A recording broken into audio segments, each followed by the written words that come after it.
job and welcome to Houston, Texas, home of the Astros. Home of the winners of the AL Western Division. And it's game one of the American League Championship Series with the New York Yankees taking on the Houston Astros. And now welcome inside the broadcast booth, everybody. I'm Joe Buck. The Hall of Famer John Smoltz is coming right up. Well, let's talk about the Houston Astros. This is a team that is lethal with their batting lineup 1 through 9. They can pick names out of a hat, doesn't matter. They keep coming at you. They're trying to win their second pennant in franchise history. They got there in 2005 to the World Series. They were swept by the Chicago White Sox. And on the other side, you've got a Yankee team that, well, this was supposed to be a rebuilding year in some ways for New York, but after a big July trade, they end up winning a wild card spot. They win the wild card game.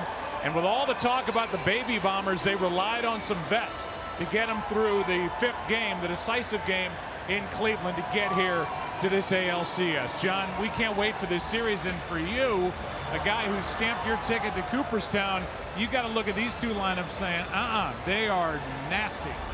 These lineups could hurt the feelings of a lot of pitchers, and they've done it already in the postseason.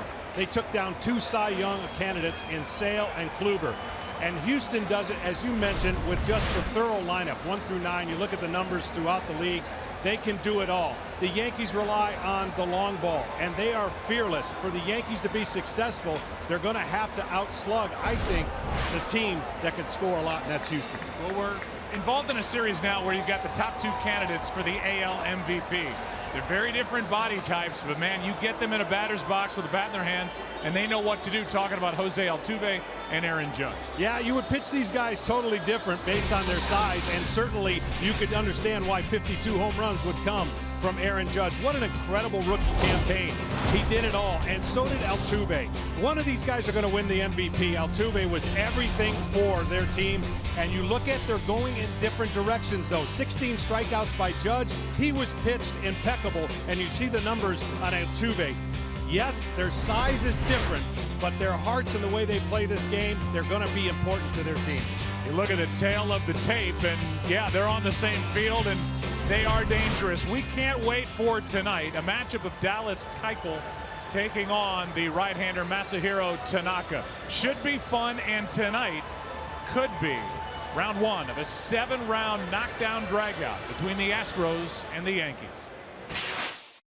Take a good look. Baseball's newest generation of stars. But don't let their baby faces fool you.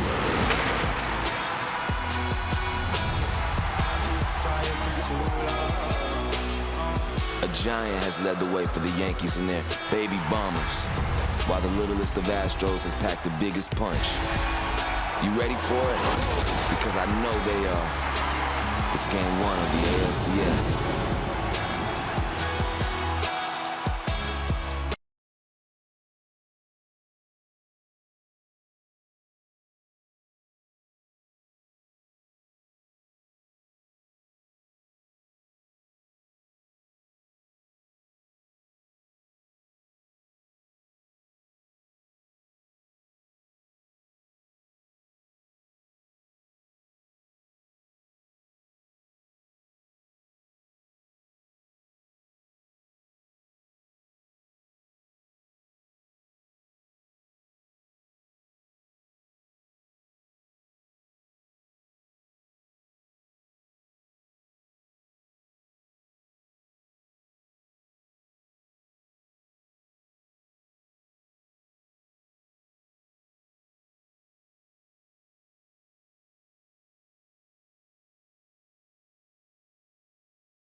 Well, Dallas Keuchel back in 2015 in the American League wild card game went to Yankee Stadium and shut down New York. He's called it the highlight of his big league career to this point, hoping for bigger and better things in 2017. We welcome you back to the ALCS, presented by Camping World on FS1. For more on Dallas Keuchel, the 29-year-old lefty, let's go down to Tom Verducci. Thanks, Joe. Well, if you could pick one pitcher to pitch against the Yankees, you would pick the one guy who has the lowest career ERA against them ever and has never allowed a home run. You'd pick Dallas Keuchel, their unique starter tonight. Unique because of so few pitches he throws in the zone. 58% of his pitches are out of the zone, the second most in baseball. Now, he makes them look like strikes, not with a lot of movement, but movement he calls short and late. He wants to play this game on the edges, or as he told me, I want hitters to go back to the dugout, shaking their heads and saying, how did that guy get me out? Now, for more on the lineup he's facing, here's Ken Rosenbaum. Tom, Matt Holliday hasn't faced Major League pitching in 12 days. He's the Yankees DH tonight, batting 8th. The move in many ways makes sense. Yankees DHs are 0 for 20 in the postseason, and this will be the first time they face a left-handed starter. The challenge for Holliday, though, is getting up to game speed. He took 6 at-bats yesterday in a simulated game against Sonny Gray and Chasen Shreve. He told me it helped, but tonight, it's the real thing. Tonight, it is game 1 of the ALCS, and the starting lineup for the Yankees is brought to you by State Farm. Typical look, and that means that Brett Gardner is in that top spot. Aaron Judge bats second. Gary Sanchez is the number 3 hitter. Didi Gregorius, the shortstop. Starlin Castro at second. Aaron Hicks is in center with Greg Bird at first. As Kenny told you, Matt Holliday, the DH, and Todd Frazier, who started the year in Chicago with the White Sox, ends it with the New York Yankees. He'll bat 9th. We'll look at the keys to the game, brought to you by Lincoln. Yeah, when you think about this game, it's going to be simple for the Yankees. Continue to play fearless. They've won 3 games in a row, and they're feeling really good. They're going to have to make everything work as a lineup and a bullpen. And then for the Astros, just don't expand the zone. They command the zone better than anybody. Their offense makes pitchers pay if they can't make pitches. So those are the keys to the game. Each pitcher's in for a task. And I would say this series, whoever gets the most out of their starting pitchers has a best chance of moving forward.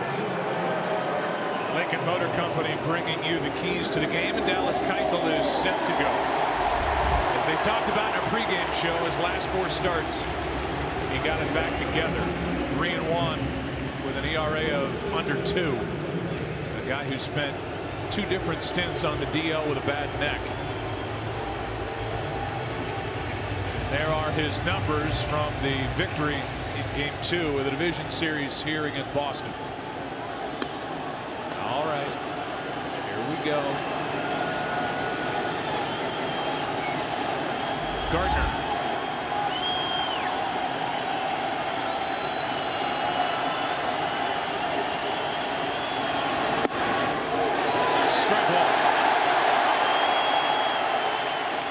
The strike zone is going to be huge for both pitchers, and what I mean by that is he doesn't necessarily need the strike zone to be huge. Up, both these pitchers want the strike zone down because that's where they do their best work. That late movement down in the zone will make it tough on the Yankees for Keuchel.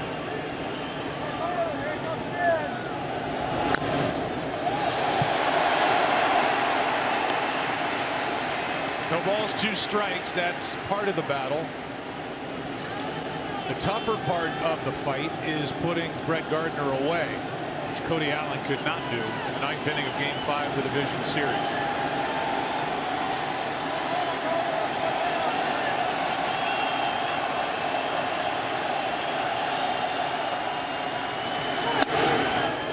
What Keuchel wants to do against left-handers, and he'll have more left-handers in his lineup than usually he faces. He wants to establish the sinker in, like you've seen right here, the slider away. Right-handers, both sides of the plate, cutters in, change-ups away. If his change-ups on against right-handers, that's the equalizer. One away.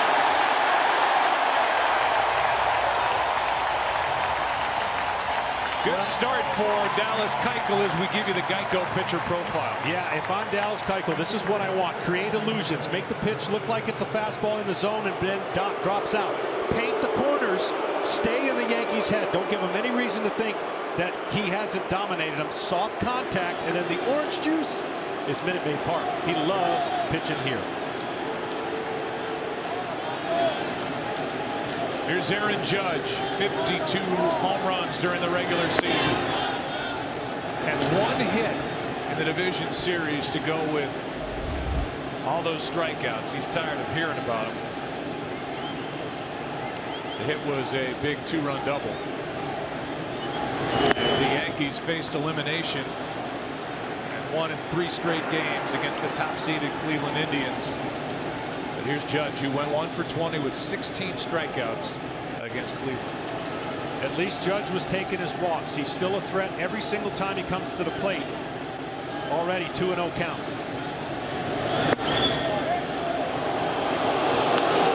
Keuchel wanted that pitch, didn't get it. 3-0.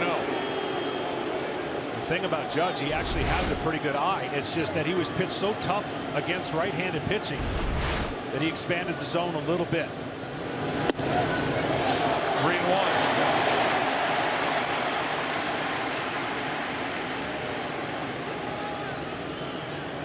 Most strikeouts, the most walks in the American League, Aaron Judge. So he can be picky, he can show patience, and he draws a 1-out walk. Let's take a look at Houston's defense. Out the outfield, it's Marwin Gonzalez in left, George Springer in center, and Josh Reddick in right. Around the infield, it's the young third baseman Alex Bregman and Carlos Correa, Jose Altuve, and Yuri Gurriel. The catcher is Brian McCann, who's old enough to have caught my broadcast partner in their days with the Atlanta Braves. And on the mound is Keuchel, 1-on, 1-out for Gary Sanchez. Yeah, it's still hard to believe I took a picture with him at 11 years old and then find out later he ends up catching me in his debut. Still doing it. Ball 1 in the dirt to Sanchez, who popped 33 home runs. Was on the DL early in the year with a biceps issue. He's hit 53 home runs in 177 regular season games. Yeah, I think this guy in the future offensively, he could set so many records behind the plate if that's where they choose to keep him.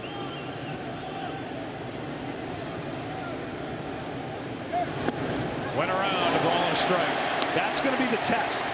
The patience of the Yankees and not expanding the zone as much as they can right here. This is a good slider, first one we've seen. Sanchez took the first pitch and was ready to come out swinging on the second, couldn't hold up.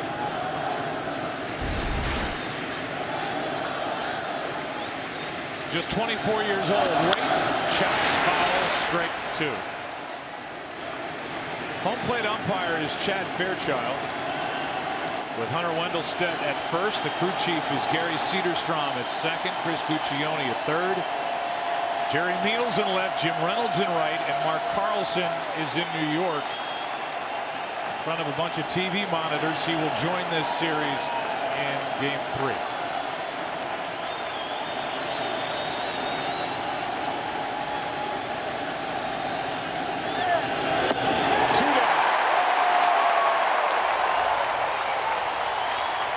Ideally, when Keuchel is on, a lot of ground balls.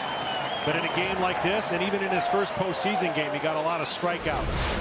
And here's the variety of pitches that you get to see. And for the most part, if he's going to be successful, a lot of these pitches that he makes out on, the hitters make outs on, are going to be out of the zone. It'll bring in the shortstop Didi Gregorius, who had the unenviable task of trying to take over for Derek Jeter with the Yankees. Got off to a slow start the first few weeks, and then, man, has he been great. And has he been terrific in the postseason when they've needed him most. 3 home runs, including 2 in Game 5 in Cleveland. And look at that note, 1,529th postseason game in the history of Major League Baseball. The first time with both starting shortstops batting the cleanup spot, Gregorius and Correa. 0-1 pitch.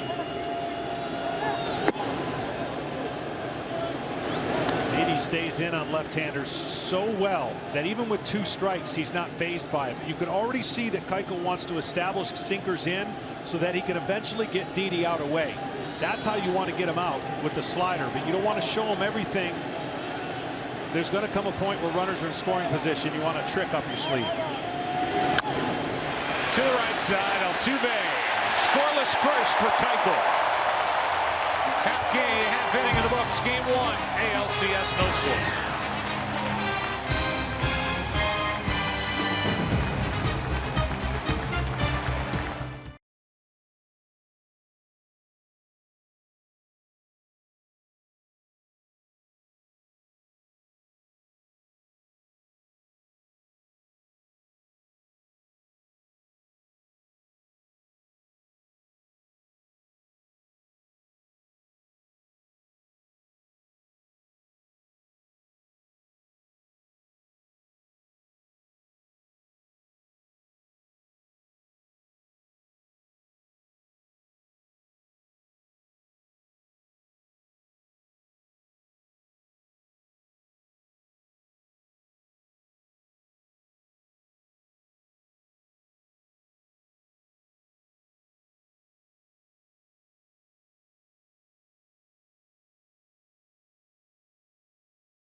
Dallas Keuchel pitched around a walk in the top of the first inning. Bottom half, Astros coming up. Starting lineup for Houston, brought to you by State Farm.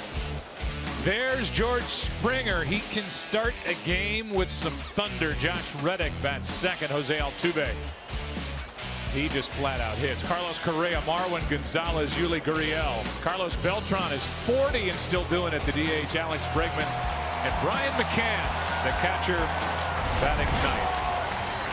And here is Masahiro Tanaka.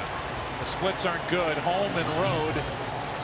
This is not the Bronx. He's on the road where he has gone 4-7 in 2017. Yeah, as good a numbers as Keuchel has against his opposing team, they're the opposite for Tanaka. The Astros last time absolutely thumped Tanaka in New York. 6 runs in the first inning and a bunch of home runs. 2 by this guy.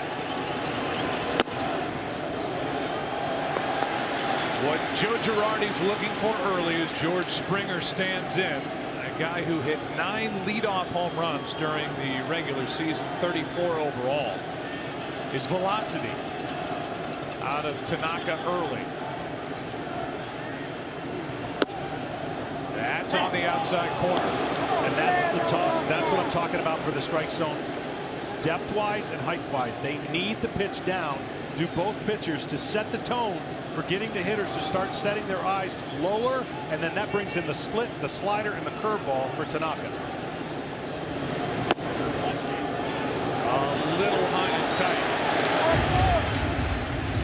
2 balls and a strike with Josh Reddick and Jose Altuve. This Houston team can jump on you in a flash. They put 8 runs up in the first inning overall in what was a 4-game series against the Red Sox. 2-1 pitch. 3 balls and a strike. Well, for Tanaka, he's going to have to use use all his pitches in all of the counts. It is going to be dangerous if he's behind the count a lot to this team. The curveball is going to be a big play, I think, for him because he's primarily known for his sliders and splits.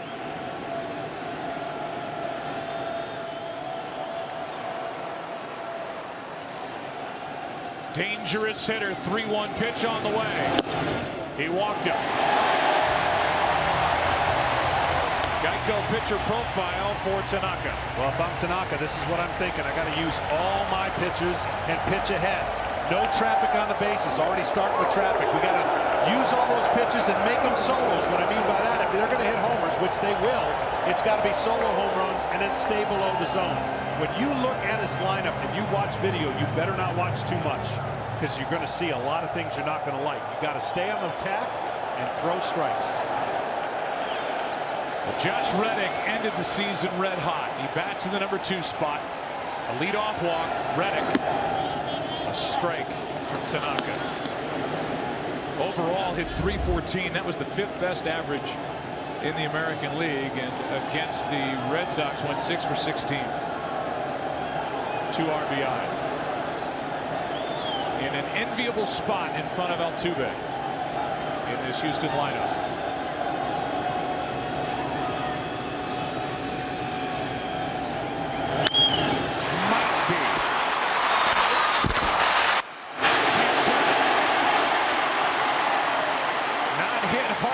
And Castro and Gregorius did all they could. It's a force out.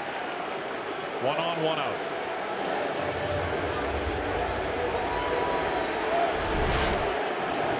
Good pitch, but as you mentioned, just not hit hard enough and good speed out of Reddick. The Astros can use their legs and beat you as well. It's not just power and average.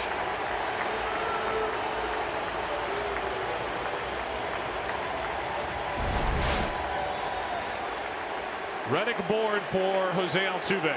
Not too many first pitches that Jose Altuve doesn't like, so you really have to make a quality pitch right out of the gate because he's on go. He likes the ball everywhere in the quadrants. He could put a barrel to it. And every month, with the exception of September, average started with at least a 3. He slumped in September to 298.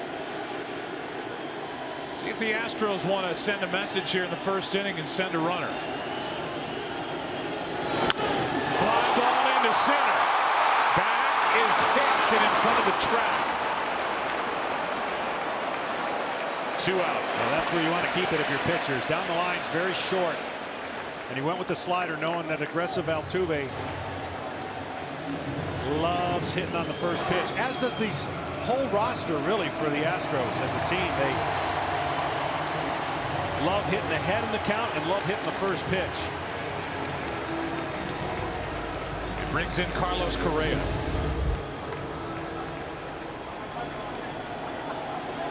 Hit 2 home runs against Boston. In .315 in 109 games. Had a torn ligament in his left thumb. Put him on the disabled list, but 24 home runs, 84 RBIs. Easily one of the top young players in the game. Doesn't matter position. It just happens to be shortstop. Strike 1.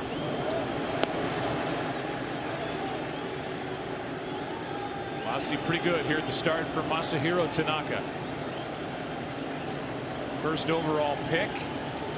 Correa in 2012. Puerto Rico.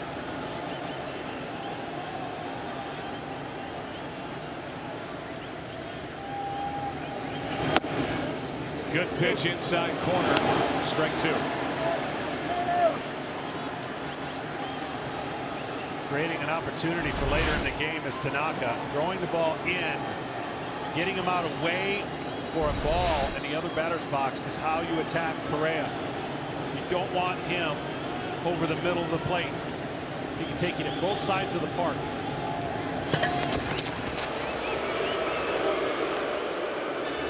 Josh Reddick, in case you're wondering, 7 for 10 in the stolen base department.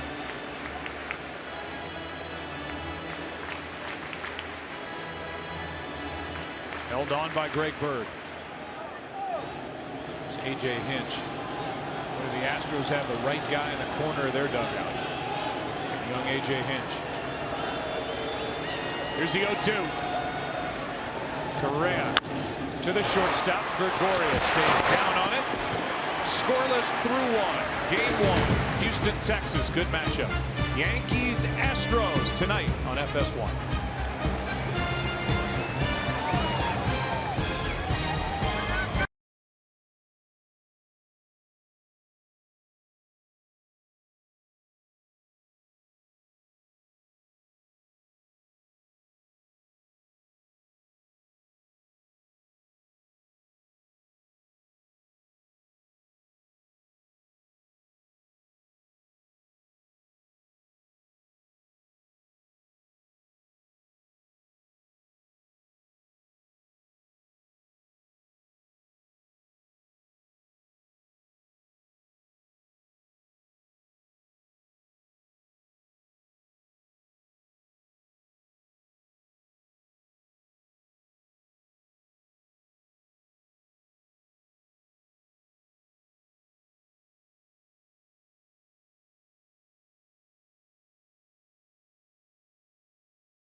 ALCS on FS1 is presented by Camping World, America's #1 RV retailer since 1966.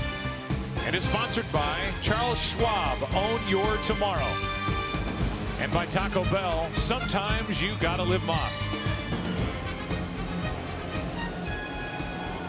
Starlin Castro, Aaron Hicks, Greg Bird, 5, 6, and 7 hitters for the Yankees. No score after 1.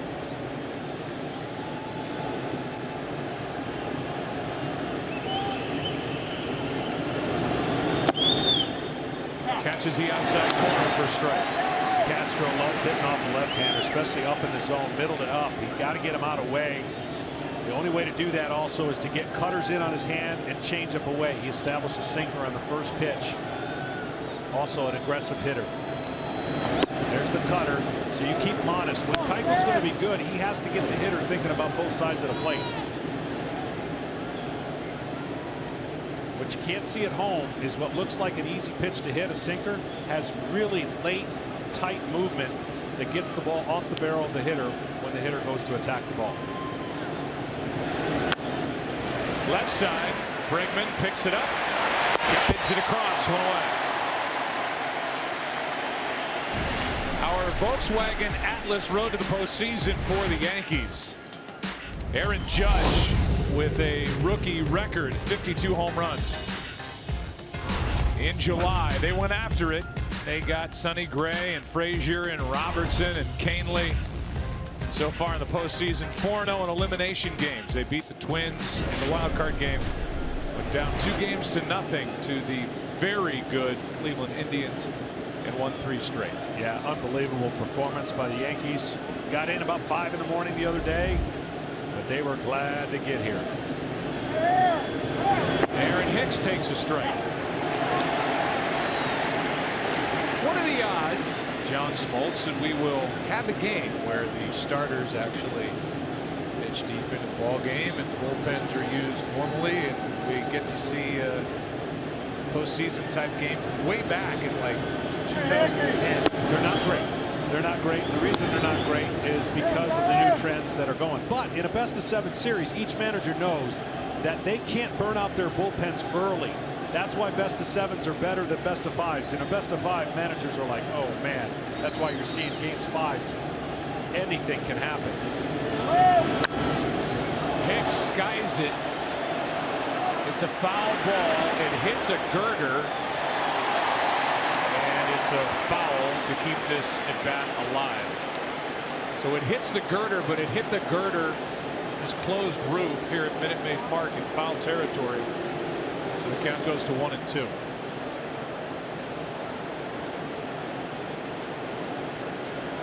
Year the Astros have called this place home after inhabiting the Astrodome. Wow, I missed the Astrodome. Fastball, here you go. See how far you can hit it. Here's a 1-2. A pitcher's paradise, the Houston Astrodome, where they played from 1965 through 1999. Came into the league as the Colt 45s in 1962. They won one pennant in 2005, and that World Series came to an end right here against the White Sox. Here's a 1-2. 2-2. Good try, because that's exactly what makes Keuchel so difficult. He can go change-ups to Hicks. He struggles with change-ups, and again, when you're navigating through a lineup, I know we don't go through them as many times today that we used to. You don't want to show the guy, if you don't have to, how you want to get him out later.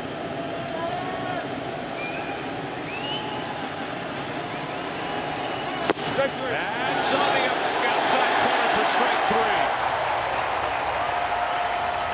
And already 3 strikeouts for Keuchel.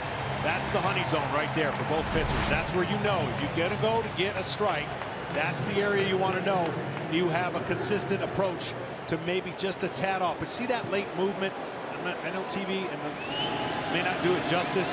This is very difficult when he's on his game. 29-year-old left-hander Dallas Keuchel from Tulsa, Oklahoma, now will deal with Greg Bird.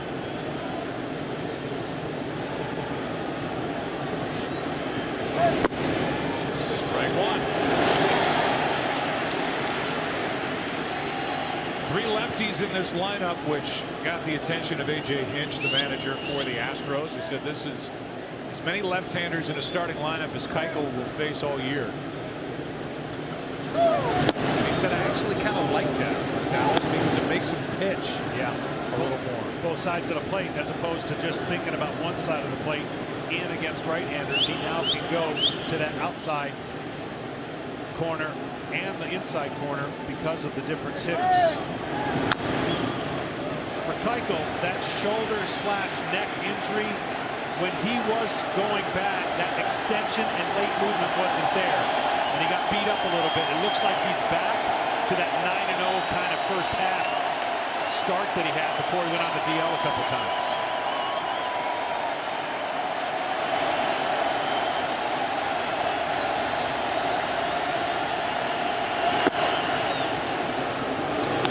Do not bother Greg Bird. No, they don't, and it doesn't matter if you're Miller or the nastiest of kinds. He stays in well. He will swing over the top of something away, but he stays in on left-handers real well in the box.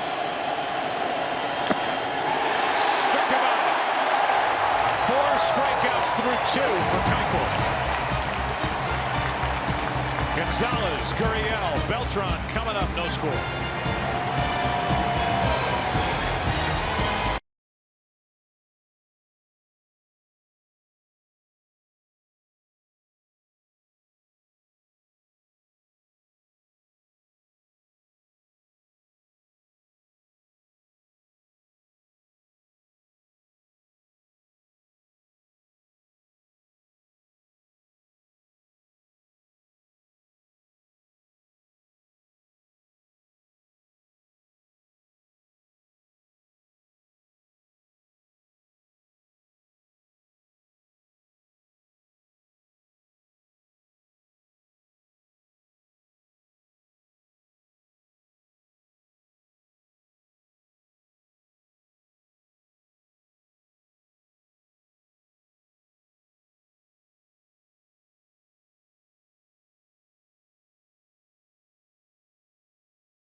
Play ball is MLB's initiative to inspire all forms of baseball and softball participation, making play opportunities available and fun for everyone.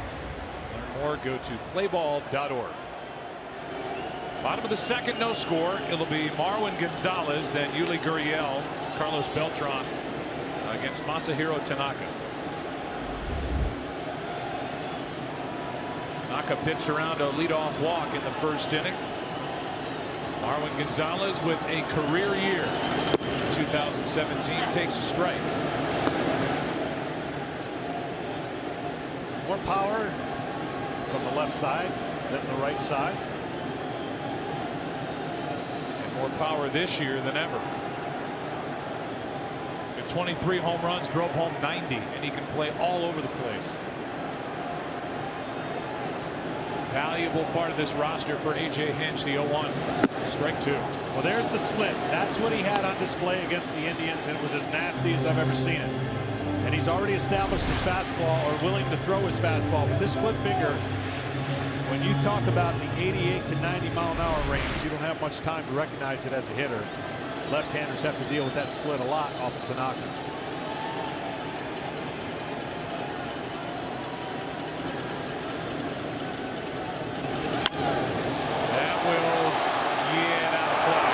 Take much down that line, as you can see. We haven't seen a lot of ball games on TV from Minute Maid Park. It's only 3:15 down the line. Ball is 19 feet high, and then a little more towards center and left center. It's up to 25 feet high. It adds to the defense of the home run a little bit.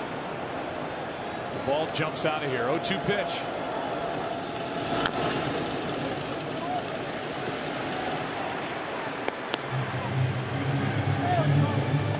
Last two starts have been great for Tanaka.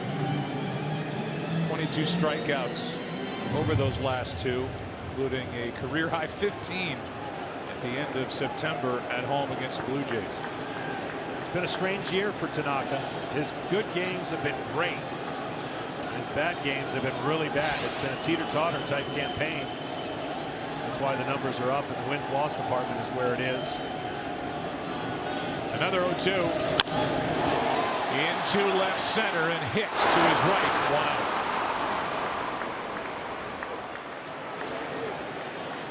Well, Masahiro did something in the first inning the Red Sox couldn't seem to accomplish, and that is keep the Astros off the board in the first inning.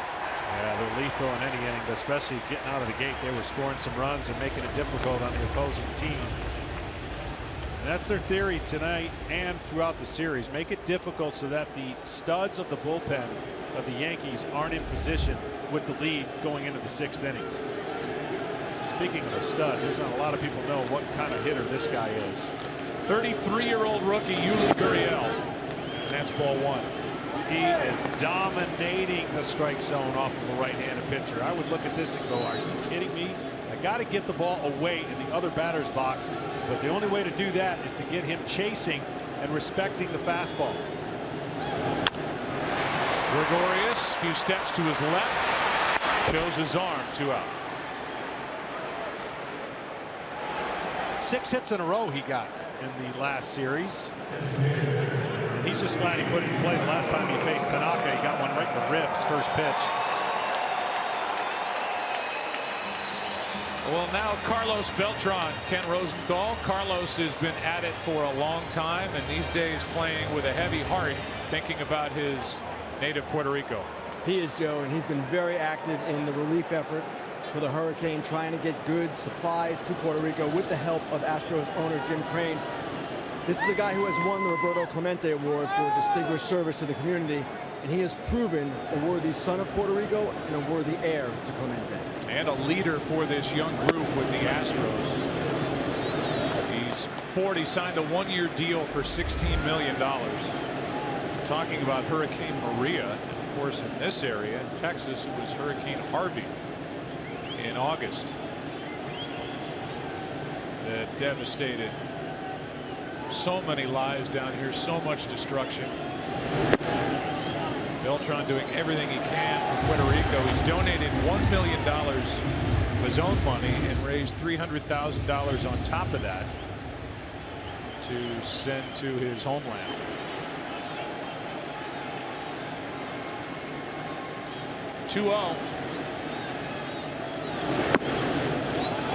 This is actually a good matchup for Beltran.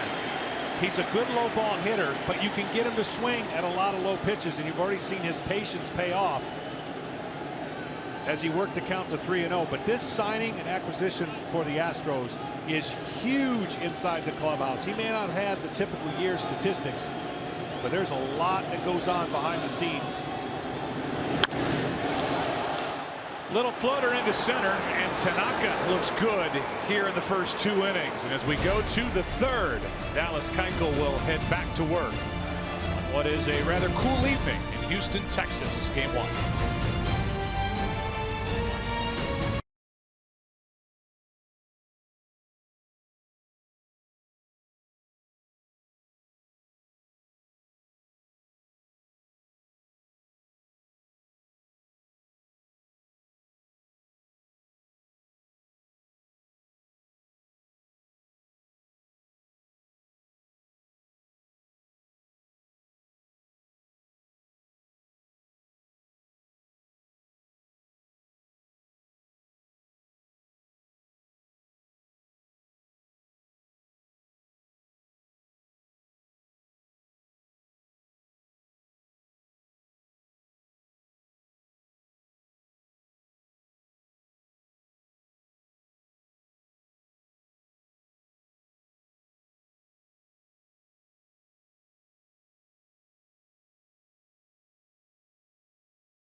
Both starters are sharp tonight. No score through 2. And here is a former NLCS MVP, Matt Holliday, who won that with the Colorado Rockies in '07. A team that was swept by the Red Sox in the World Series. He was batting champ that year, 7-time All-Star.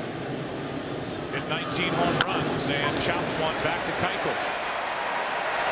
1 out. See, that's a perfect example of how to hit the ball soft off of a guy who doesn't throw it very hard.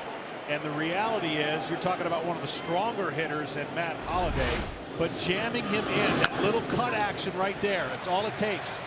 The front of the plate, when Keuchel is pitching, takes a beating. So that dirt in front of the plate softens all of the ground balls so that his defense can go to work. But he is the master of hitting hitters to have soft contact. Where the front of the plate is just drenched. And the dirt is dark. Left side, Bregman, Frazier retired. You can see why, right? Yeah. Couple of pitches, 2 out on ground balls. Tom Verducci. They They run out of water down there after spraying the front of the plate. Yeah, that area in front of the plate got a lot of attention before the game. Spillage on aisle 9. Well, that's the way they like it for Dallas Keuchel. This guy throws more ground balls than anybody in baseball. If you want to know how he's doing mid to late innings, you can check the scoreboard, or you can check aisle 9, see if how messy it is in front of the plate.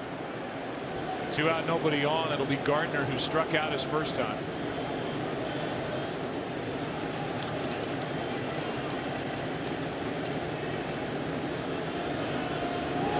Well, much like Maddox, who got a lot of that same kind of action, and might I say, all the Gold Gloves. I sense bitterness. No, that's what Keuchel is. He fields his position. He finishes in a great spot. He can handle the bunt. He can handle the play off the mound. And he is an extra defender in the middle of the field.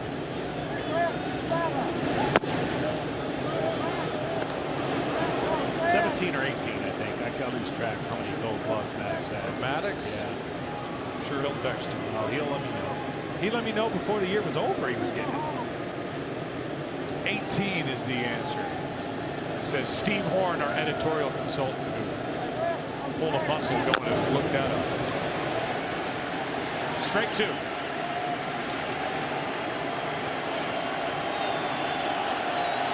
This crowd has been buzzing since about 5:45.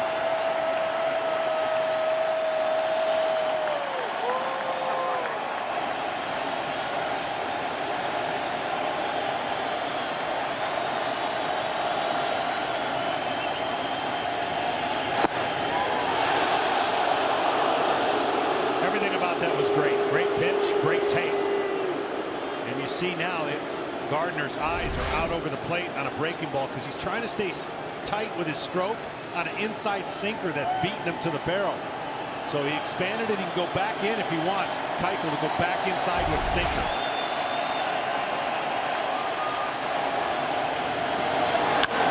Base hit into left center field. Gonzalez over to cut it off, and Gardner has the first hit of the night. And the first mistake on a Keuchel. He left that one up. I thought the inside part of the plate was open for him. They decided to go back with another slider, and he left it up over the plate. And Gardner, who's so good at doing that, and was so good in the last series at battling a lot of tough pitchers that the Indian staff was throwing at him. Great piece of hitting.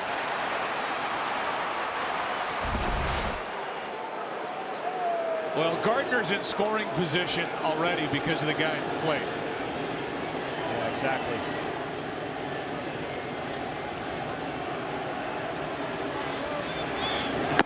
Ball 1, and I don't care. 1 for 20, 16 strikeouts against Cleveland. Keuchel walked him in the first inning, and he is thinking about the size and strength of Aaron Judge right now.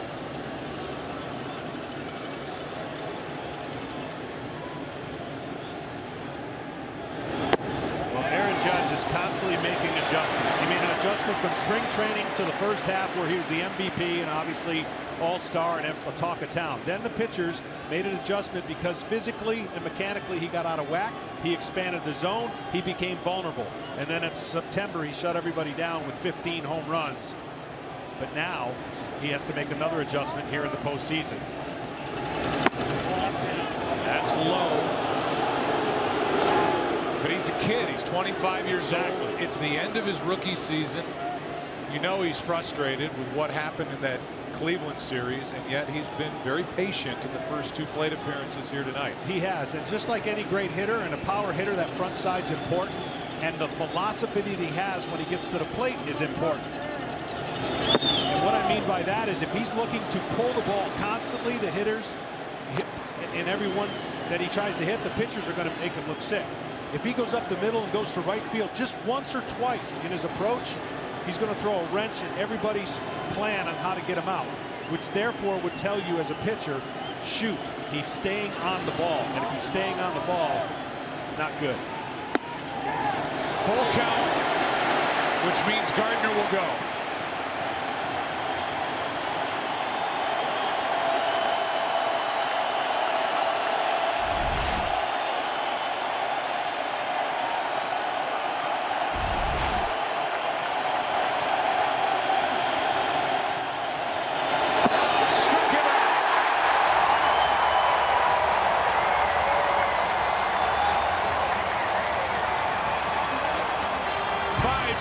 pitch for Keuchel. And he takes down the big rookie to keep it scoreless through 2.5.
Masahiro Tanaka has not allowed a hit. Bottom of the 3rd inning, no score. Alex Bregman first up, the number 2 overall pick in 2015. Takes a ball. This guy really got going once Correa went down with injury, and he had to step up and play shortstop and play a big role, and offensively starting to really click for the Astros. Former shortstop at LSU. Pick number 2 overall in 2015, and in 2017 he ends up with 19 home runs, 71 RBIs, and he went deep twice in the division series. 2-0 pitch. Right down the chute, 93. This guy's not void of confidence, and that's what A.J. Hinch loves about him. He really is a super confident guy and is looking for the moment to shine. He's not afraid of the moment and really plays big, as he did against Chris Sale in the first series. 2-2, and that caught Gary Sanchez, the catcher, in the leg. Sanchez was getting beat up quite a bit early in the division series, and quite figuratively during the year, with the addition of Sonny Gray, and Jaime Garcia was getting beat up with a lot of pitches in the dirt, and that became the talk for Sanchez about his inability to block in his pass balls. But I'm telling you, he's been much better since, and his arm makes up for a lot. Gary Sanchez is going out, and that obviously not a great spot to get hit. So Masahiro welcomed Gary Sanchez out to the mound. He went out there to let the pain subside, and he he is ready to go before a 2-2 pitch. Well, he's a bigger catcher, and he doesn't get down as easily as most catchers. Look how wide he gets. Full count. And so when you're that wide and you're dealing with a staff that spikes breaking balls or throws a lot of two-seam movement, instead of your chest protector getting not vertical but more horizontal to block it, it's actually propelling it because he can't get down as easily being that big.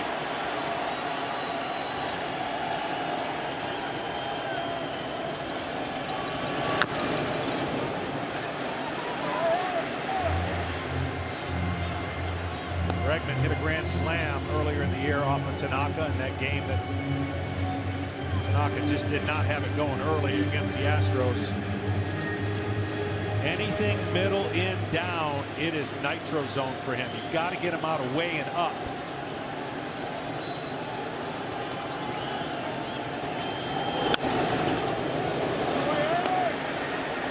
Count stays full.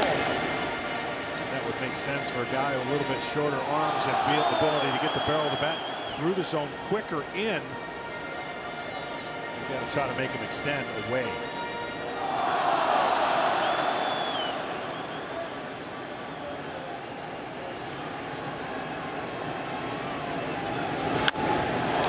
Center, Hicks is back on the move. He's there for a loud out number 1. Good jump.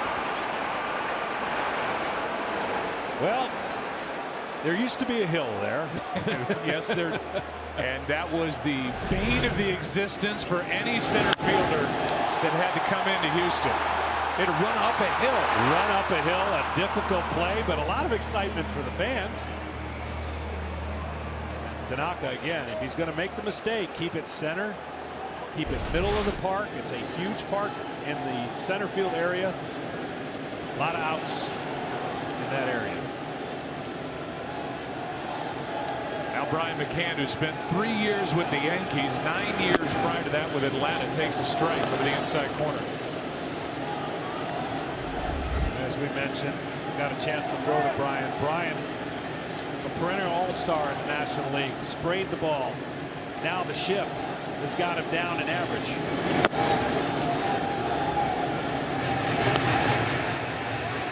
Frazier way off the line at third. Starlin Castro is out in shallow right. Gregory is the shortstop on the other side of the bag. 1-1 pitch. That's strike 2. That's the pitch right there. Brian wishes he had back. Middle to middle away. Hanging in the strike zone. That one spun. Tanaka with 2 strikes against left-handers likes to go to that split down, or as you saw, that hard cutter in on his hands.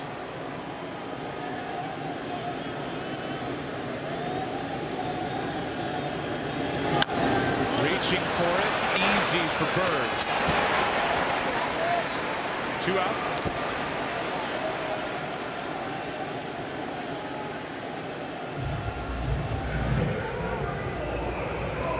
Back to the top of the order, and George Springer.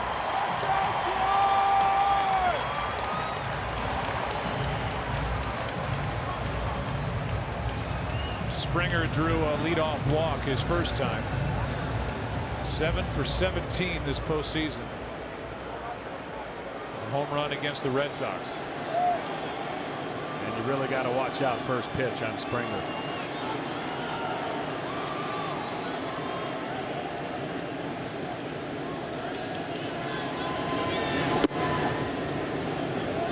It's ball 1. He had 29 home runs last year, 16 the year before, and he's up to 34.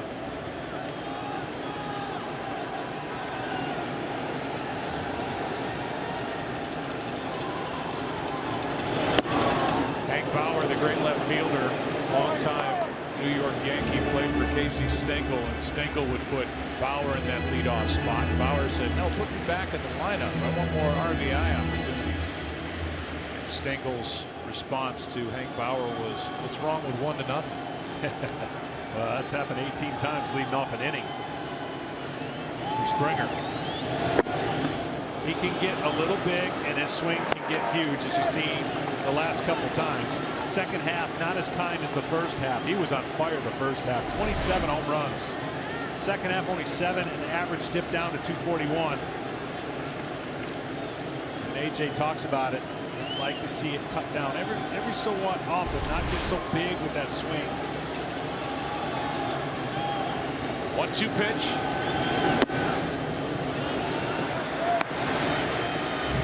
See that previous pitch, even though the result was a swing and a miss, kind of a rolling breaking ball. And Tanaka snapped at it when he got it back from his catcher Sanchez. He didn't like that pitch. No, he knew that's not a pitch in this stadium. It's not a pitch against this lineup.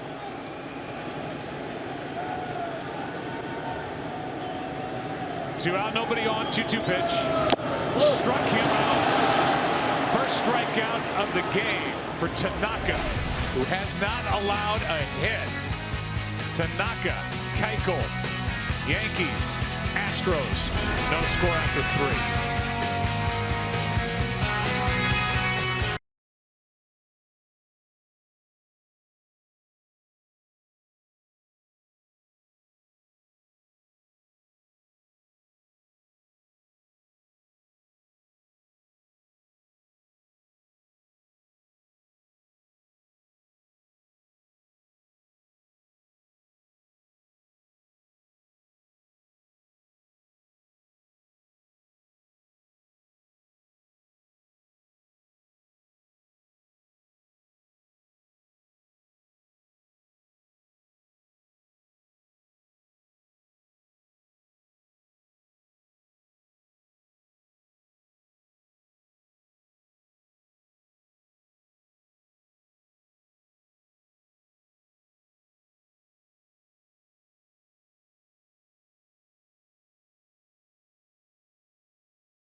No score, 4th inning. StatCast is powered by Amazon Web Services. Those pitches out of the strike zone. Starting pitchers across all of Major League Baseball. Keuchel is number 2 on the list behind Wade Miley of the Orioles. It'll be Sanchez, Gregorius, and Castro. 3, 4, and 5 hitters for the Yankees. Both starters are on so far tonight. Ball 1.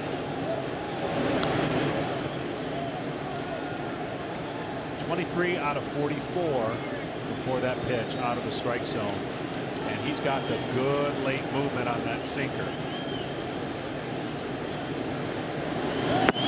Sanchez taking all the way. When you're going good like Keuchel can, you're seeing the ball where you want it to end up. So you release the ball in an area and you understand that your late movement by repetition is going to get it to another area, and you depend on that movement to get the hitters out.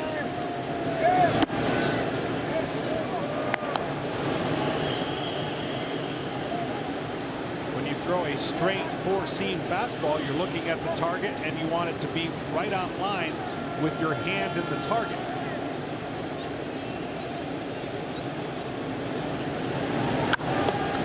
Dangerous pitch and fouled sharply left side. 2-2. Well, we know Judge hit a ton of home runs, but in August it was the Sanchez show. He had hit 12 home runs that Judge picked up in September with 15. But as you mentioned, in that 170-some games, he's put up just as gaudy numbers. Last year was ridiculous when he came on the scene and single-handedly carried the Yankees and kept them in a postseason hunt despite all their trades. Missing on the corner, full count. 20 home runs, 53 games last year for the guy at the plate. 53 home runs in 177 games overall, and that's why the guy who just caught that pitch, Ryan McCann, was traded by the Yankees to clear room for Sanchez. 3-2. And looking on the outside corner, strikeout number 6. That's just tremendous confidence that you know you can paint on the outside part of the plate. It looks like a ball right about then. It's too late. It catches the corner. McCann sets up. Look at how easy he makes it on the umpire, and that is just trust, mechanics, and a thing of beauty if you're Dallas Keuchel, and why he's had so much success against the Yankees, who like to elevate the baseball beyond the outfield fences for homers. Now Gregorius, strike one.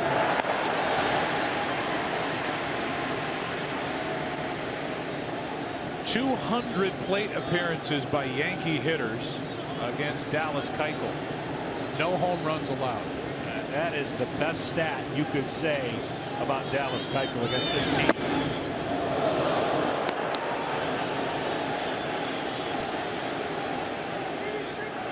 Somehow Didi Gregorius's legs work that way. 1 ball, 1 strike.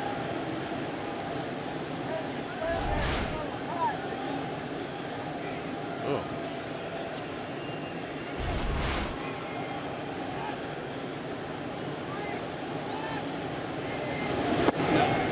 That's outside. 2-1. Yankee record for a shortstop with his 25 home runs, 87 RBIs. Spent time on the DL. He is 5 for 21 this postseason. 3 of his hits, home runs. Checked it. 3-1. And that's what the Yankee hitters have to do. You can't be jumpy. You can't be ultra aggressive against Keuchel. You just got to hope to pick one out. In a 3-1 count, your best chance is to look in one area, guess, and let it fly. If not, he's going to get you to pound it on the ground. Good swing by Gregorius, but now a full count.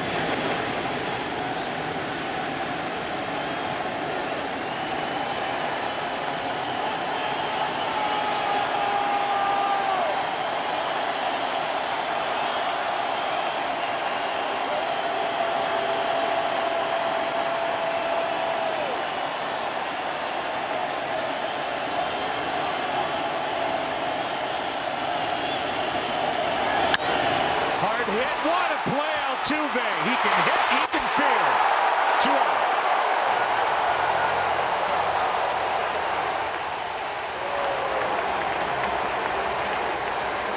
That's why he's the MVP to me.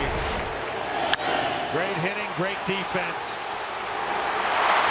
Altuve can do it all. He is beyond inspirational for many people who think you got to be a certain size to play this sport. No, you don't. Not for this guy.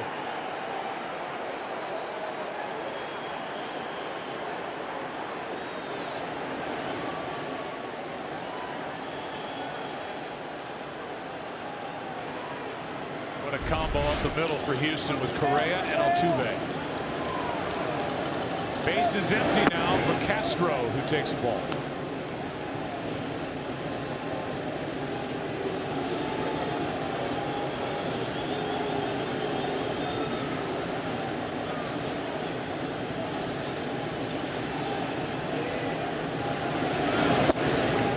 strike. Keuchel's done a nice job. He's kept his changeup in his back pocket, so he's really attacking him with sinkers and cutters and an occasional breaking ball that you saw right there behind an account.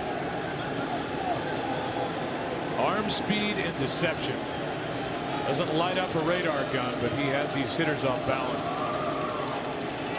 14-game winner during the regular season. The Cy Young Award winner 2 years ago when he won 20-8. Last year had shoulder trouble, went 9-12, but got it back together this year. That's hard hit. Foul. Strike two.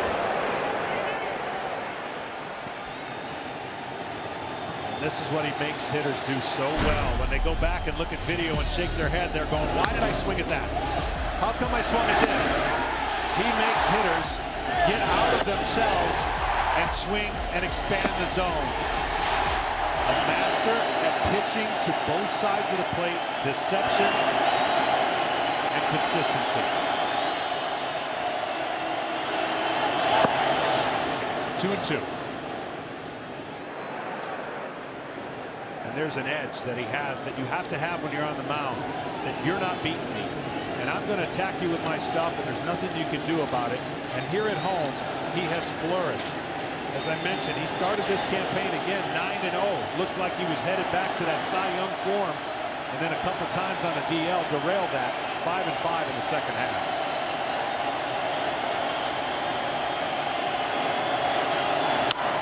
A floater for a base hit into left. Castro is on with 2 out. In toward the hands.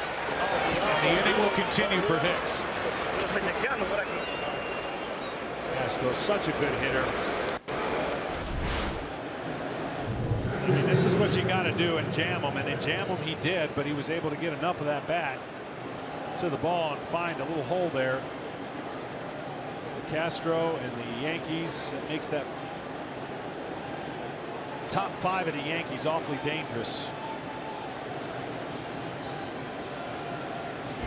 Starlin Castro has been a good player for a long time.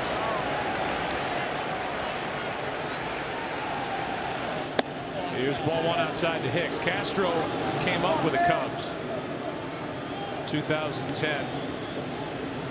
Was an all-star in Chicago and then traded to the Yankees. He is still only 27 years old. He went from short to second. That's on the corner. Ball and strike. You got Castro, the runner at first, who was on the DL twice with hamstring trouble, and a guy at the plate, and Aaron Hicks, who was on the DL a couple of times with oblique strains. He's a good player, and Brian Cashman deserves credit for identifying that. He flies one into center. Back at the wall. Springer, inning over. 409 feet away. As Hicks gave it a ride. But Keuchel scoreless through 4. What a game in game 1 of this ALCS.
caught the tail end of ball one. Up and away to start the bottom of the fourth inning to Josh Reddick. 2, 3, and 4 hitters for the Astros. No score. Reddick bounced into a force out his first time up. So if you want to know why the Astros have a complete team this year and poised to win it all, it's the adjustments they've made in their lineup. It's the strikeouts they got out of their lineup, and it's the guys they added into their lineup that has made this huge difference. They were one of the worst in baseball the last 3 years in strikeouts. They are now the best, the hardest to strike out. The addition of Reddick, McCann, Gurriel, even Beltran. That is the adjustments they've made that makes them the most dangerous lineup in baseball. Right at Frazier, way off the line. Wow. They got rid of bats like Valbuena, Carlos Gomez, Jason Castro, Colby Rasmus, and look at the difference, John, it's made with what they've done putting the bat on the ball. It's unbelievable. If you're looking at when's the last time this has happened, when does a team make that kind of quick adjustment? 1918 you got to go to see a team go from bottom 5 to the best. The Astros have addressed that problem. They feel much better about productive outs. That's right, productive outs instead of swings and misses. Here's Altuve. Just made that play as they chant MVP. The guy who's listed at 5'6".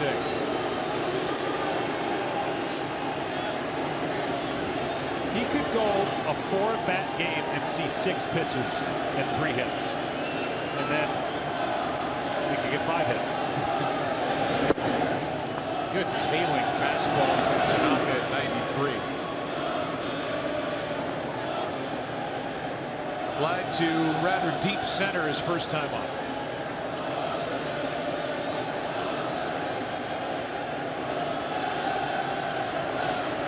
Back to Tanaka, through him. Castro, base hit.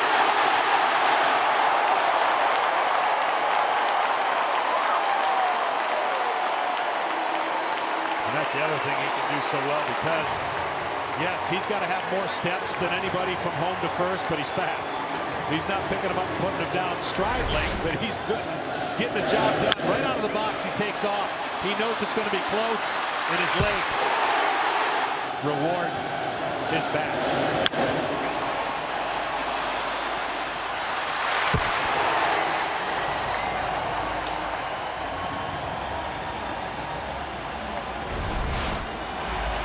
Puts Altuve aboard for Carlos Correa. First hit of the night for Houston, an infield hit.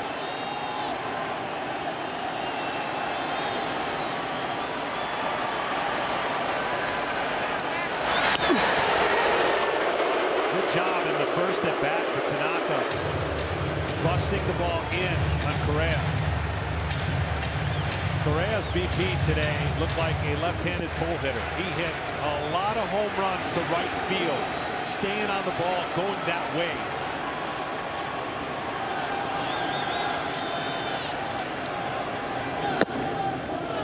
Ball one.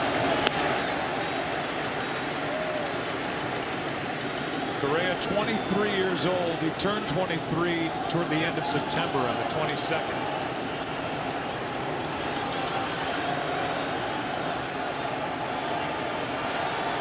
Hit 500 over 7 games against the Yankees this year at time called plate.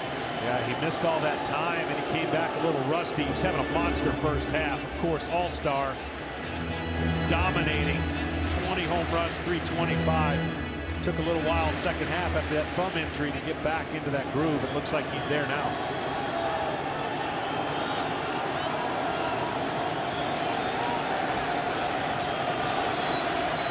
Altuve takes his lead with 1 out.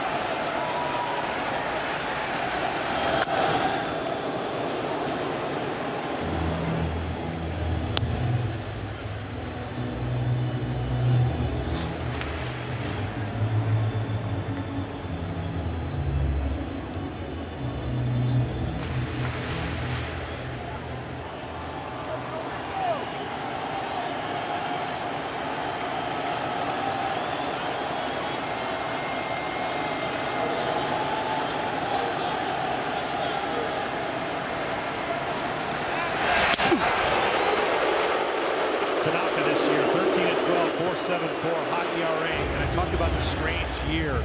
He gave up runs of 6, 7, 8, 7, 7 of earned runs, and then he had games like July 28th, 14 strikeouts, no walks, 15 strikeouts, no walks, and then the playoff game he had against the Indians where he dominated the zone and the game. They lead by Altuve, who stole 32 bases. So he plays great defense. He hits .346. He hit 24 home runs. Altuve drove in 81 and he stole 32 bases. What's left? Really nothing much. I mean, he was consistent and stayed healthy. As AJ said, there wasn't a month he didn't help carry us. While everybody else got hurt, the one constant was Altuve, and that's why he believes the MVP should go to his way. Consistency over quantity.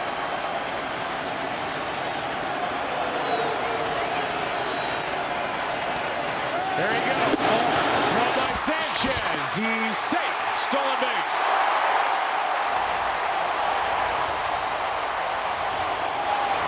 And Starlin Castro did a great job to dig that throw out, make it close, and keep the ball from going into center. Sanchez has a gun. There is no way this should have been this close. And the ball gets there right about the same time as he slides into the bag. Great slide, great effort by Castro, and a huge jump off of Tanaka. So they can say all they want about Sanchez and his inability maybe defensively as a catcher to block baseballs, which I believe will get better. You can't teach that arm and release.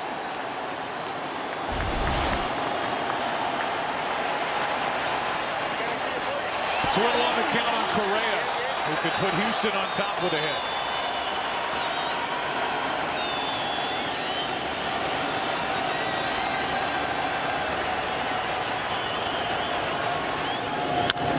Base hit.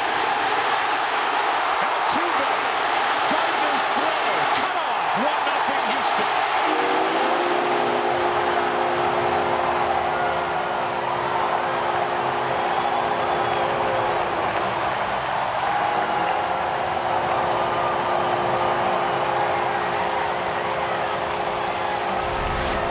Mistake by Tanaka.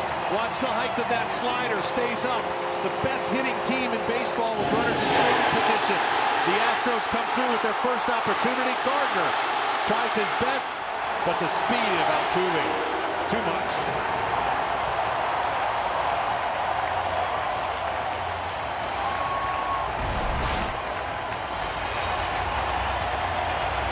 The #1 run producing offense in the major leagues, the Astros.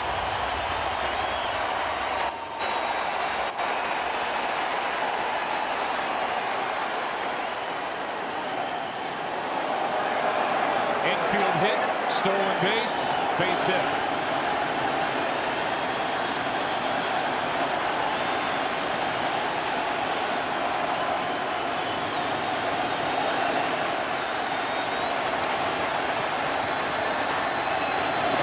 Gonzalez takes a strike.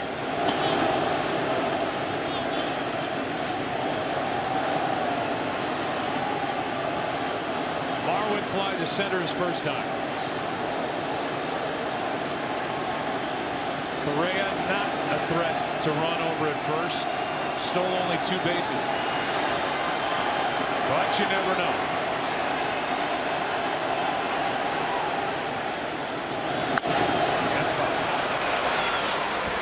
Strike 2. Well, when you think about this team and how dominant they were in the first half and obviously ran away with their division, it is a very complete team. But they were missing one component. They didn't get it at the trade deadline. The team was going in a little bit of a funk. When they got tomorrow's start, Justin Verlander, the internal confidence of this team said we are now the team to beat. And they've been proving it ever since they got Justin Verlander playing at a high level. 0-2 the count, 1 out. Runner at first. Correa. Slowly hit. To second is Correa. Out at first. Gonzalez 2 up.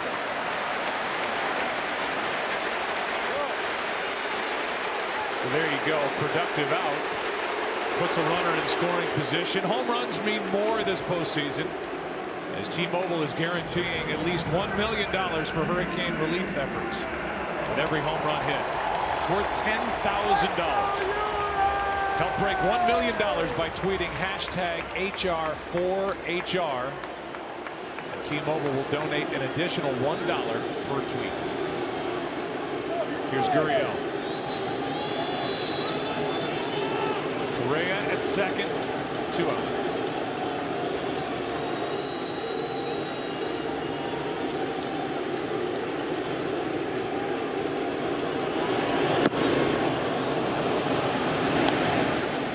That's where you got to get him. You cannot get this guy out, it seems like, in the strike zone. He has one spot up and in where it's just not a gaudy number, and then away down below the zone is where his outs are. 315 with runners in scoring position as well. It seems like the whole roster is at that number.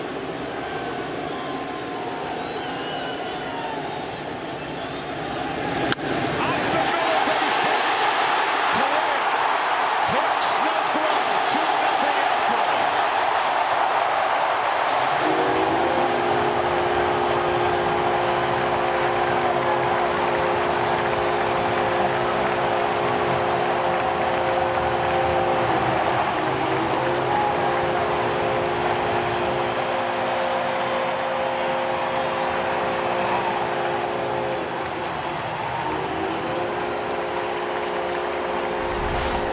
The strike zone, hitting about 500 in that area right there. You can see it, middle down, and he goes right up the middle.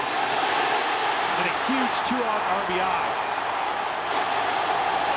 I played with Julio Franco. He reminds me of Julio Franco, the way he sets up, the way he can go to right field, all parts of the field, and the way he uncoils when he swings the bat.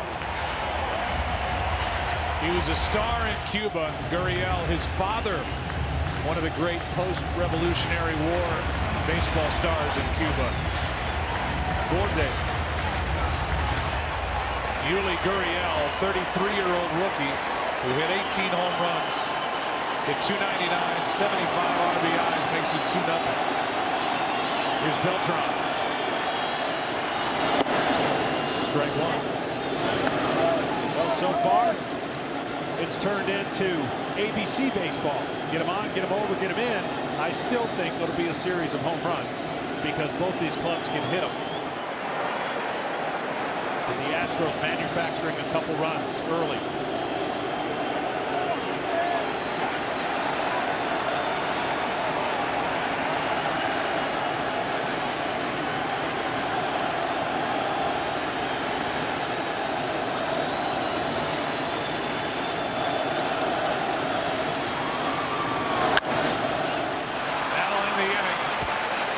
But who got it started? Who do you think got it started? Jose Altuve. Beat it to first for a hit. Stole second. Scored on the hit by Correa. Astros add another lead, 2-0 after 4.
Welcome back to the ALCS, presented by Camping World.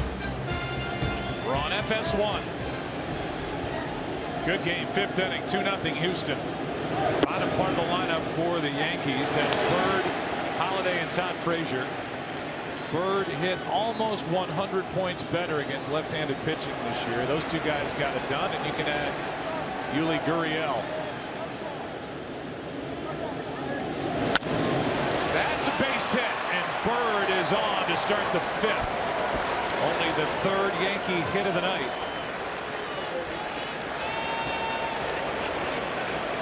The ALCS, presented by Camping World on FS1, is sponsored by Hankook Tire. Chase down your passion, never halfway. By Charles Schwab, own your tomorrow. And by Dell Technologies. Magic can't make digital transformation happen, but we can. I talked about the confidence that Keuchel has on the mound. Well, that same confidence exudes throughout the lineup of the Yankees. As Joe Girardi said, he loves the way his team grinds out at bats and is never out of a game. Holiday, strike 1. As evidence of losing the first 2, a heartbreaker in game 2, and coming right back and winning the next 3. They're not fazed by a lot, but they do have to make some changes against a guy who has been absolutely owning them in Dallas Keuchel in his career.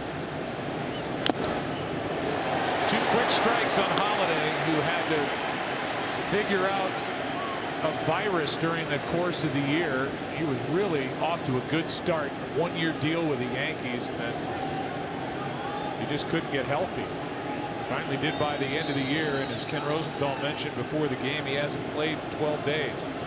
Did not get any action in the wild card game with a division series against Cleveland. That's fine. He's a good low ball hitter. You can get him up with velocity up, or you can jam him, and that's exactly where Keuchel's trying to go. He does not want to get him extended over the plate and let them big tree trunk arms go to work on the baseball. He would love to get something sinking that he could hit into the ground. Turn 2. Not hard hit. Altuve with a juggle, and he makes an error. With Bird flashing in front of him, Altuve, who had 10 errors during the regular season, was hoping for 2 and gets nobody. Yeah, he was trying to get the tag. He was going to get the tag and the throw, and as he looked up to try to get the tag, the ball hits him in the heel of the glove. This is one of those plays where you can easily turn 2 if in one fluid motion you make the play, tag the runner, and throw to first base. Unfortunately, he wasn't able to do either, and now the Yankees are in a nice situation to try and get back in this game and put some runs on the board. Number 9 hitter is Todd Frazier. For Cincinnati Reds, Chicago White Sox third baseman, came over with 2 other players in that July deal with Chicago. And Brian Cashman went for it. They got a starting third baseman, 2 key pieces to their bullpen with Canely and Robertson. Frazier's number may not be great with the Yankees, but what he's been is great in that clubhouse. He's been in the middle of a lot of action in this division series that he played with the Indians.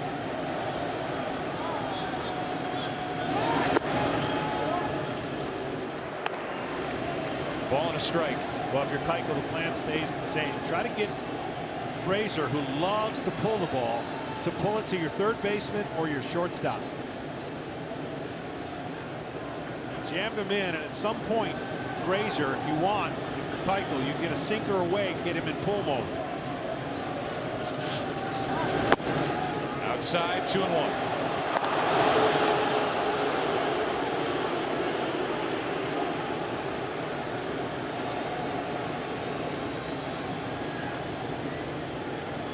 Frazier, a 2-time All-Star with Cincinnati.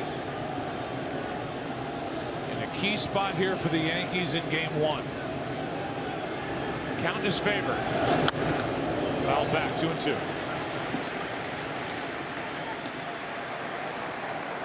Backswing caught Matt McCann real quick. He's going to walk out, kind of go over a little 2-strike game plan here.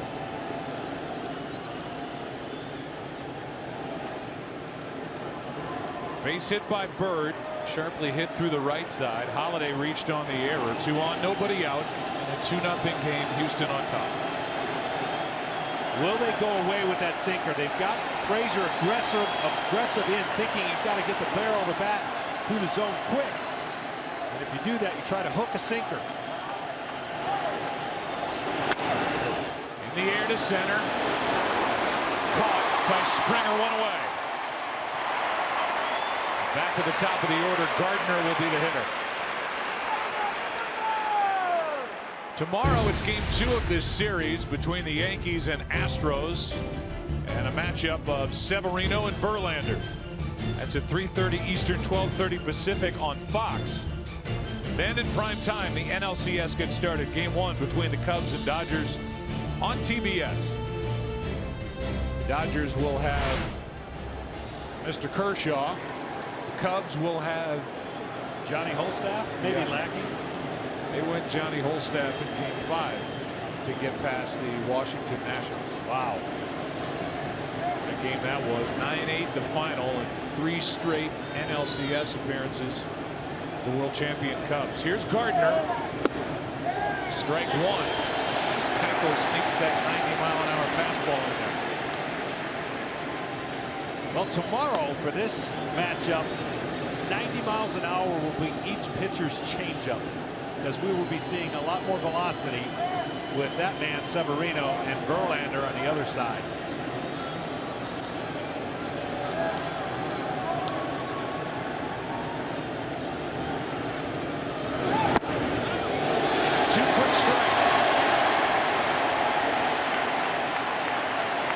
Oh, by the way, Aaron Judge is on deck, and Gardner is tough to double.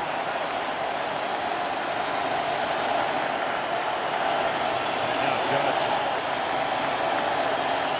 contemplating a plan and a strategy as he sits on deck against Keuchel, who has absolutely baffled him and the Yankees up until this point.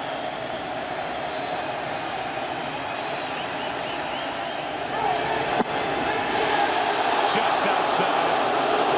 1-2. That's such a great pitch. After getting the corner, he tried to bite off a little bit more, anticipating Gardner would swing. Good patience by Gardner, recognizing that's going to end up outside. Sinker in, maybe.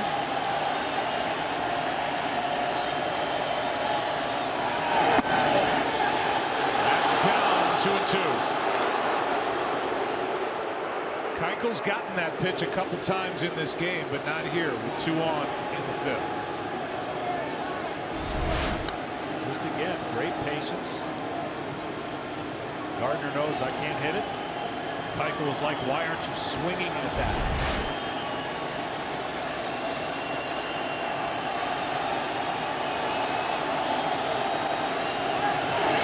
Struck him out. 2 out. Keuchel just does not give in. No, he stayed very stubborn, and he anticipated at some point that Gardner would have to feel like that's going to be something he could swing at. The first 2 pitches, there's nothing you can do if you're Gardner. It's just pain. And then all he tries to do is to steal a little more inches outside, go a little bit further, and then in his brain going, come on, try to stay off the 3 in a row. And he didn't. Well, the Yankees are waiting for their rookie sensation to go off. He does have a home run this postseason. That came in the wild card game against the Twins.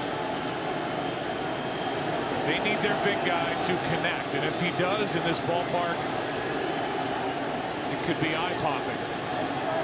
2 on, 2 out. 2-0 Houston. Good pitch for strike 1. It is a good pitch, and at some point in this young man's career, which I love everything about him, that pitch, which is below his zone, is going to have to let somebody know.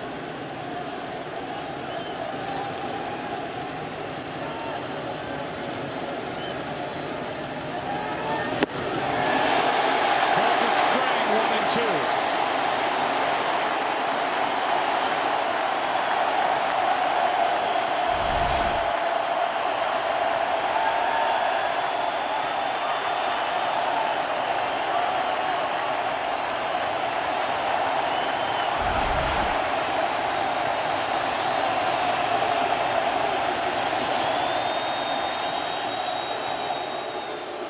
When you say he's going to have to let somebody know, John, you're talking about an umpire behind home plate. Yeah, I mean, he is such an enticing target to throw to as a pitcher.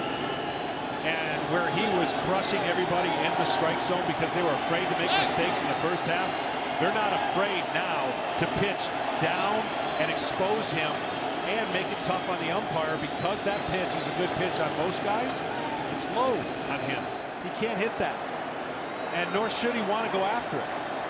So as he continues to put up gaudy numbers, he'll let umpires know he's got a really good eye. 2 on, 2 out. That's down. There are some in the New York media who say he's just too nice. And that's a byproduct. And that's what you love about him. But he's earning his stripes. And in his rookie campaign, he's playing it straight. And you can admire that. But at some point, he'll have to let his voice be known.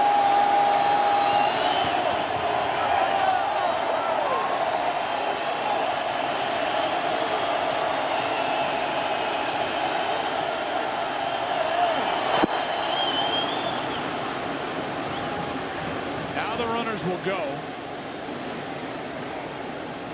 as McCann for the 3rd time goes out to talk to Keuchel during this at bat. Well, nobody in baseball drew more 3-2 counts than Aaron Judge. Now the problem with the 3-2 counts, there's the byproduct of a lot of walks, but if he just refuses to expand the zone and get super aggressive on 3-2, more times than not the pitcher's not throwing the strike. You really have to keyhole one area of the plate if you're Aaron Judge. Go right up the middle with it. Into left field, a base hit. Bird around third, coming to the plate, got a chance. To end the inning.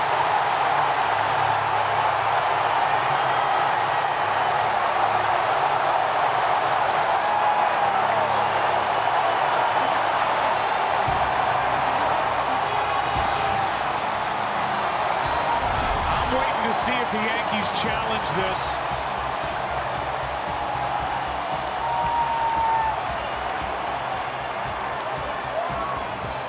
And we are going to get a challenge.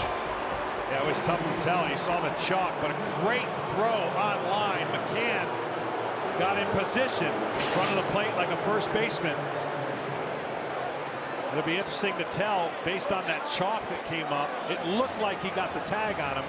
But it's worth a review for Joe, especially in the circumstances. There's so many factors here. Left field is so small here that even with the runners going, Marwin Gonzalez isn't deep when he comes up with this one hopper in the outfield. He throws an absolute strike on one hop. I think he's going to be out because that front foot never got down on the plate. He tags the back foot. Watch the front foot bounce and the back foot tag.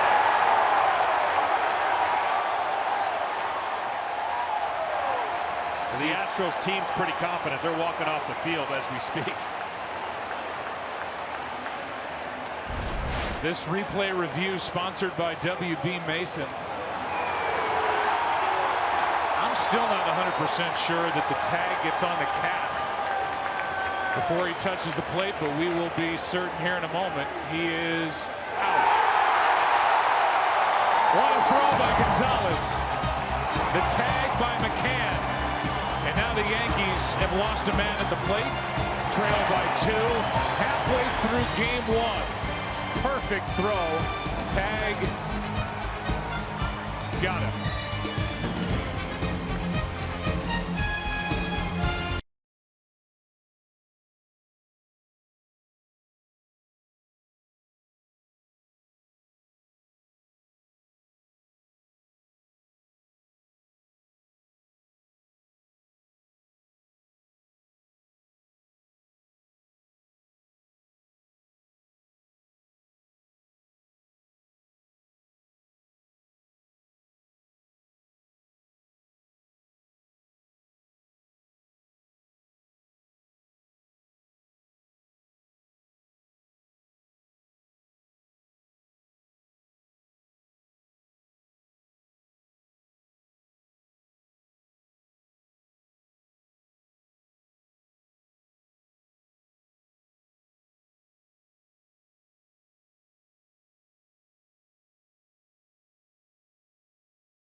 First pitch, bottom of the 5th inning, 2-0 Houston, and it's a strike from Tanaka. Well, Aaron Judge delivered on a 3-2 pitch, got the base hit into left. It actually took 2 hops to get to Marwin Gonzalez, who threw a 1-hop strike to the plate. And after a review called for by the Yankees and Joe Girardi, they verified the call at the plate. There still was never really a completely clear look, but certainly no evidence to overturn the call made by the home plate umpire, Chad Fairchild, and it stays 2-0. Bregman, the 1-1 pitch. It's the little things that go unnoticed that I hope to show you when we got a chance to show the replay. Perfect executed mechanics from Gonzalez to throw the ball to home. Got behind the throw, made a great throw. Just a little hiccup in Bird's gate going around third, and that might be the difference between getting there a second earlier or when he did. Here's one off the end of the bat. Castro to his left. One away. StatCast is powered by Amazon Web Services. Watch Bird right here. See that little step right there? It doesn't look like much, but it wasn't as fluid as it needed to be, and you see the arm strength. At 97, he throws everything into it, falls down, and Bird, who doesn't have tremendous speed, but needed every step to be in rhythm as he rounded the bag, and that might be just the difference when you talk about scoring or not scoring. When you consider that Marwin Gonzalez can play 6 different positions and is really an infielder by trade. What a throw. 97 from out there. That's the power of that arm, and coming in on that 2-hopper, transferring to his throwing hand and then unleashing a bullet to the plate to get Greg Bird by inches. It had to be a perfect throw, and it was. He got behind it perfectly and fell after he threw. That's what you hope putting everything into the throw means, the momentum going forward. 1-1. And pops it up. Remember, Bird, John, had right ankle surgery, and you know he had to fight just to get back into the lineup by the end of the season. Had a nice end of September that really cemented him once again as the first baseman. So take that into consideration. Absolutely, and that's why it was important, or more important, for him in his secondary lead. And what I mean is he strikes out on a nasty slider, is that secondary lead knows that a 3-2 pitch, you're going. So he's going to have to, as he goes through his progression, just get a little better jump. That's kind of cherry picking, but to your point, his ankle, not the most fleet of foot. There's that breaking ball that buried down and into McCann. Second strikeout for Tanaka. 2 out, nobody on. Bottom of the 5th. Here's Springer. He's walked and struck out. Strike 1. The Yankees in the 6th will have the 3-4-5 hitters Sanchez, Gregorius, and Castro, as they have stranded 5 now and lost a man at the plate. There's that patented swing by Springer. Looks like he's going to fall backwards as he swings, really trying to generate the power from his backside.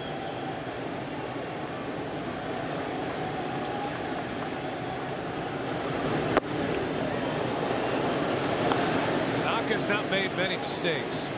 You don't have to make many against Houston to have them make you pay. Opportunistic hitting, an infield hit by Altuve last inning, a stolen base. 1 out RBI hit by Correa, 2 out RBI hit by Gurriel.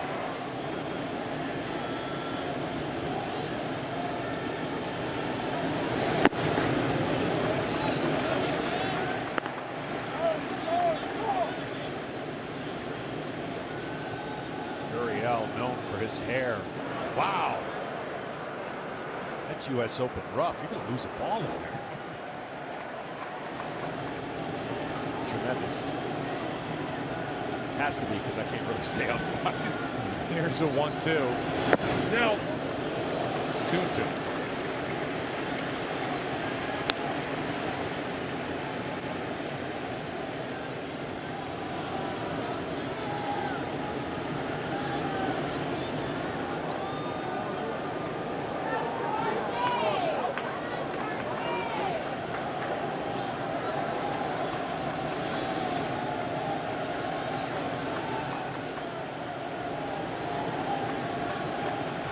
seems like yesterday we were just talking to Springer in left field in the All-Star game in Miami. That's right. Had a chance to talk to Springer and Bryce Harper, two guys who found their way to the postseason this year. Visit out to the mound by Sanchez allows us to talk college football, which has John Smoltz's attention more than baseball. Tomorrow, college football on FS1. First, K-State hosts number 6 TCU at noon Eastern. Later, Big Ten matchup. Number 9 Ohio State faces Nebraska at 7:30 Eastern. All on FS1 and streaming live on Fox Sports Go. Now the 2-2. Were you proud of your Spartans? Very, very. Mother Nature helped us again. Horrible conditions. Unexpected victory. Michigan State over Michigan. I wasn't comfortable watching it, that's for sure. But the result was nice. It's funny, I haven't heard from anybody of my Michigan friends. Maybe their phone got disconnected.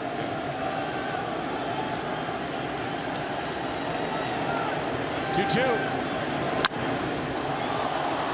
Down the line, slicing foul. 9 o'clock here locally.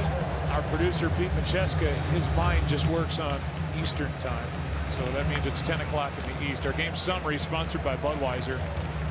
2-0 Houston. Correa, Gurriel with the RBIs. Tanaka's been good. Keuchel's been better. How about that? Here mentioned with Bob Gibson, second pitcher in postseason history. 7 or more strikeouts in each of the first 4 postseason starts. That's high and tight.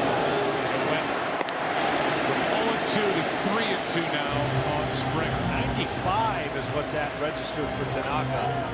He has been excellent. With all the talk about where the Yankees would be and at some point the elbow of Tanaka. Center. Back is Hicks.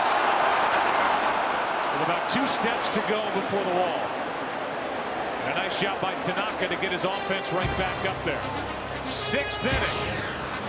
Game 1. 2-0 Houston.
And welcome back to the ALCS presented by Camping World FS1.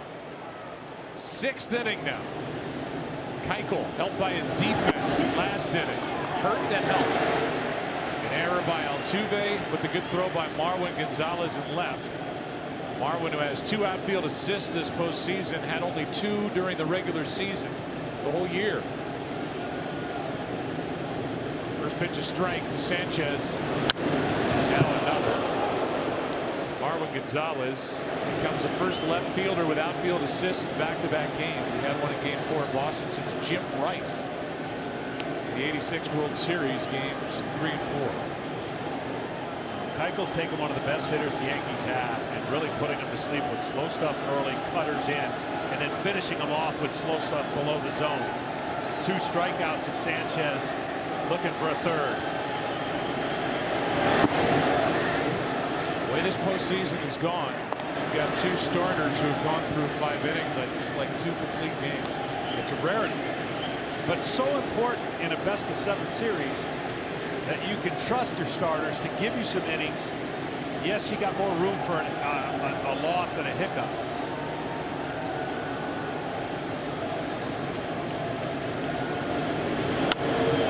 That's back and out of play.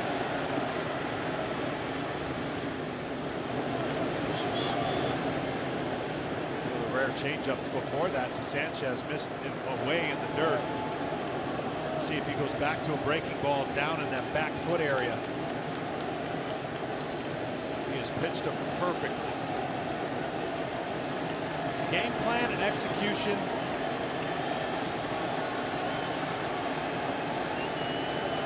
Here it comes. Yes. Got him on a pitch in the dirt. Strikeout number 8.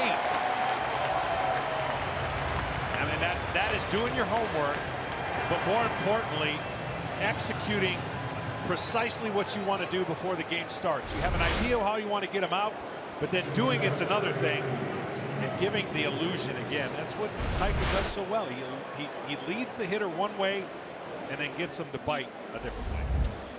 It's the kind of game that a Hall of Fame pitcher would like. Oh, Keuchel and Tanaka. This is good. It really is. And I know this is an offensive series, but we're seeing some great pitching to start this series and set the tone.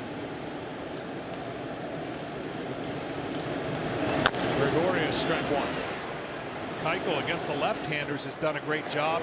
I'm primarily throwing sinkers. 25 fastballs against the 3 left-handers and 5 sliders. And most of those are coming against Gardner. So he's really executed the left-handers and getting them to think sinkers in.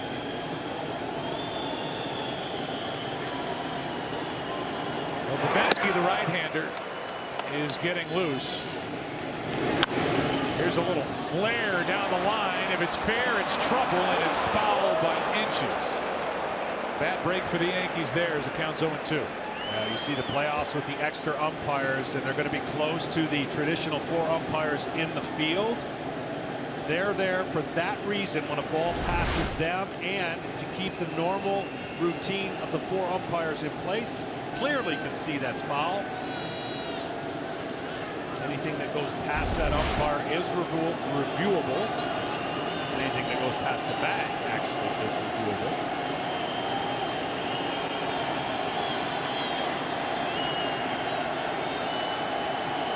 Keuchel looking for his 9th strikeout.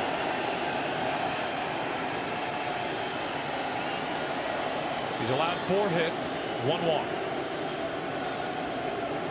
1 error behind him.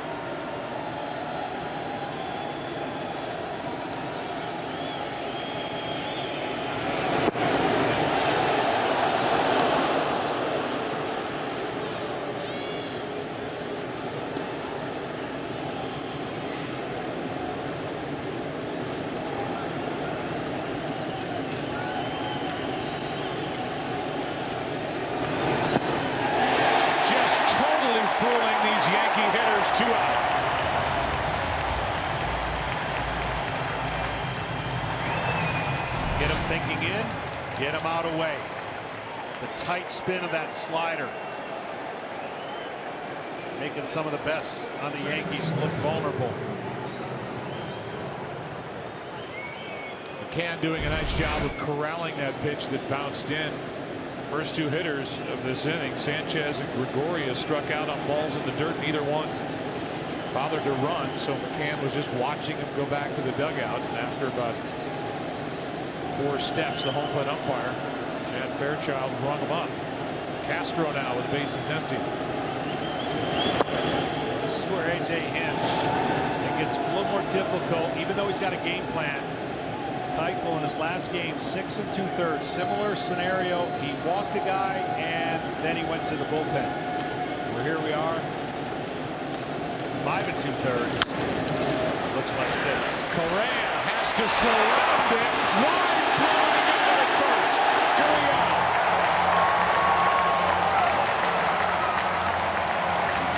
Pitching, timely hitting, and now some defense. The throw by Marwin Gonzalez last inning, and this play from Correa and Gurriel. 2-0 Houston, bottom of the 6th.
Live every postseason moment with MLB.com. At Bat, the #1 app for live baseball. The only place to get it all. Live radio feeds, video highlights, pitch tracking, StatCast, and much more. Download At Bat today. Who's At Bat? Josh Reddick. Reddick, then Altuve, then Correa against Tanaka.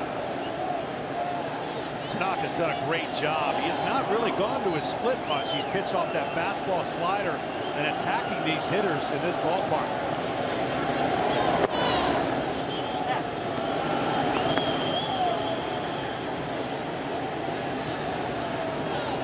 Reddick 0 for 2. He's hit the ball on the ground twice.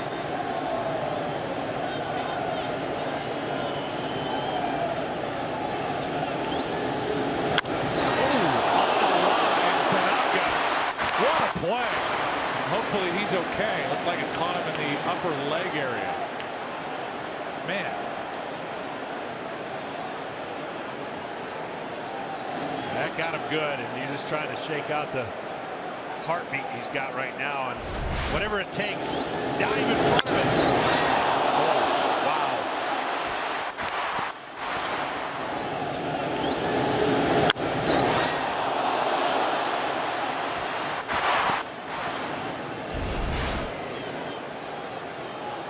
And that's a guy who finishes in pretty good position too, so that tells you how hard that ball was hit.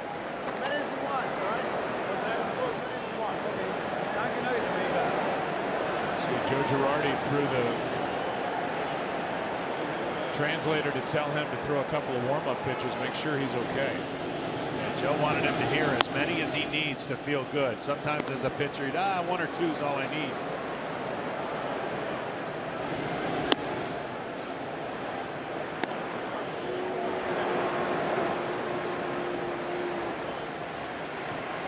Tom Verducci. Yeah, Joe, what's interesting tonight is we're seeing a very different Tanaka than we saw in the division series. He has thrown only 9 splitters tonight. Now, late in the season and against Cleveland, that has been his go-to pitch, throwing that 35% of the time. You see there, and the batting average down there at 125. But for some reason, he's been fastball slider tonight.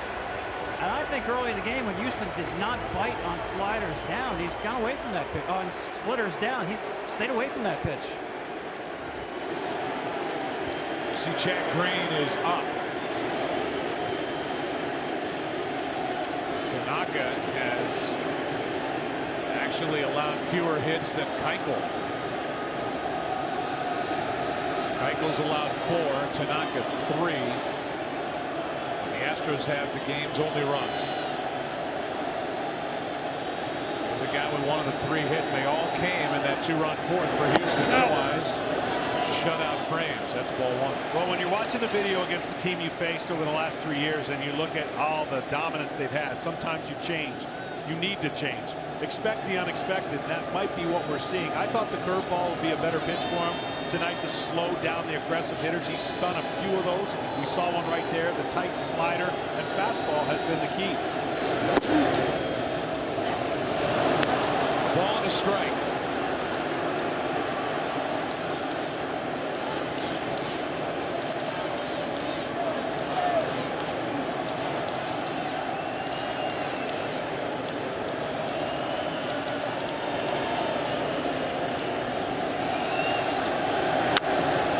Off the end of the bat down the right field line foul. Ken Rosenthal, you and Jose Altuve had a chance to talk today. I did, and I mentioned to Altuve that Tanaka is really good, and he looked at me in the eye, smiled, and said, "We're good too." That speaks to the confidence this entire team has. It's a younger group, it's a brash group, it's a group that has utter confidence in what it can do. And it's also a group that was looking for leadership, and they got that in the veteran players that they acquired. Now they see the light at the end of the tunnel.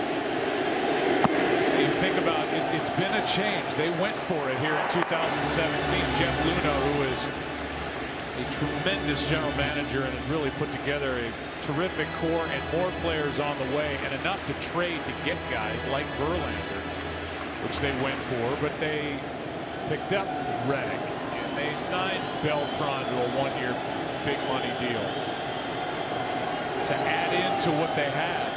Made the deal for McCann. Another base hit Altuve. He's a machine. 1 on, 1 out.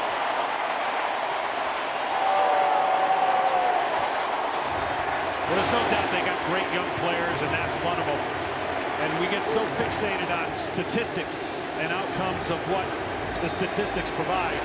Inside the clubhouse, according to A.J. Hinch, that was what was missing. A little bit of that leadership, a little bit of that go-to guy. Beltran, so respected. McCann, been through the war. And you mentioned Reddick, so now it really is about as complete of a team that they've had here in a long time.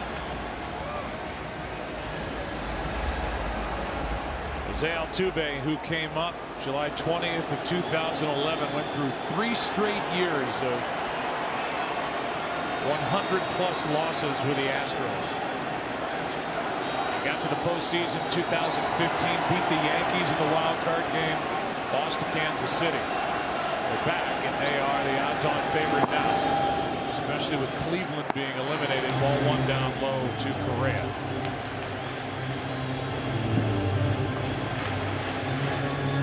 Discipline. We haven't seen a lot of splits, but then the last two, those two hitters have stayed off of it. This is such a good pitch by Tanaka, especially when he's established a low fastball.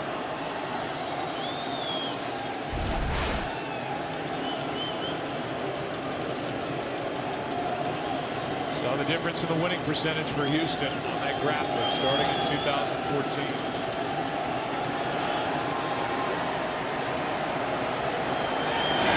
All come together.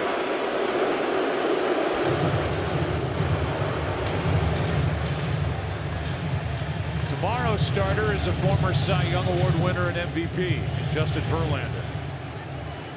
When they made the move just prior to the end of August, this team had an entirely different look. 1-0. There's a strike from Tanaka. And he's opposing a future Cy Young Award winner, in my opinion, Luis Severino. Health will be the only thing that derails him. He is so gifted and a big part of their rotation.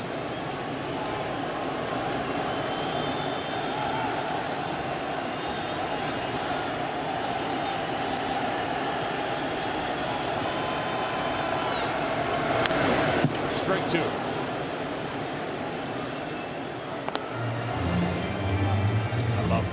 Just in his attitude of a bigger, taller shortstop, more like Cal Ripken type body, but he said, I'm determined to play this position as long as I possibly can. He knows the future may end up in a corner out, third base position because of bulk and strength. But he dedicates every offseason and the start of every season to keep his weight down and play shortstop as long as he can.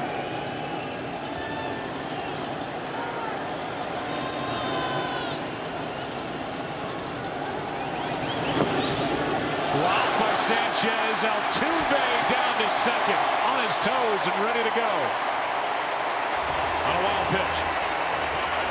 Yeah, not much Sanchez can do there. It looked like a splitter in the dirt.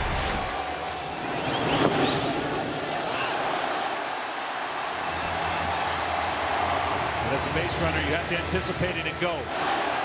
Instincts. The instincts of that young man is really, really good. Off the charts.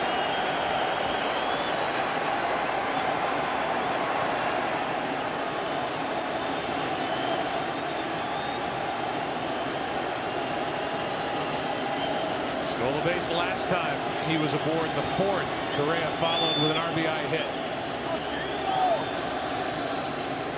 He's at second now with one out. Correa fouls it back.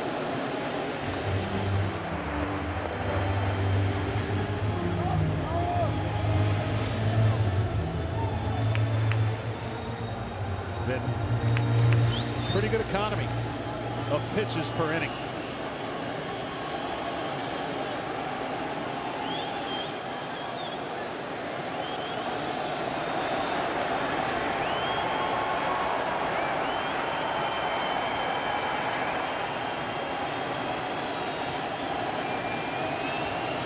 Another 2-2. Home run umpire Fairchild flinched. But it's called ball three just outside.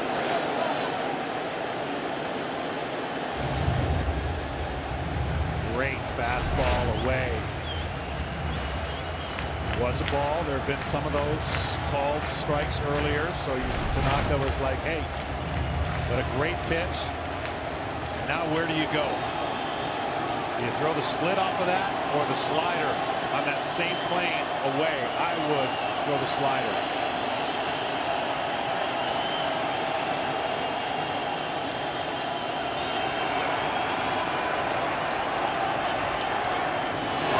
Got him looking. Big out for Tanaka. 2 out in the 6th. I tell you what. Gutsy pitch and a great pitch. And maybe Correa even looking for something off speed. And he goes with the fastball over the heart of the plate and freezes him. So Correa would have hit your slider, but he took Tanaka's fastball. Yeah, that's the way it ended up. Sometimes it works in a reverse way. Tanaka, great pitch. Now Marwin Gonzalez 0 for 2.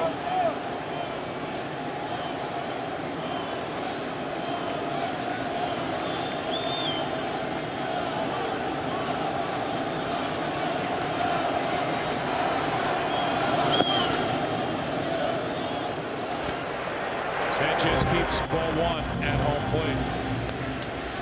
This for the Astros, their second trip to the postseason over the last 3 years after a 9-year drought. Got off to a great start. Served notice to the rest of baseball that they needed to pay attention to the Houston Astros. 42-16 start. Ran away with the West. 101 wins. Won the division by 21 games.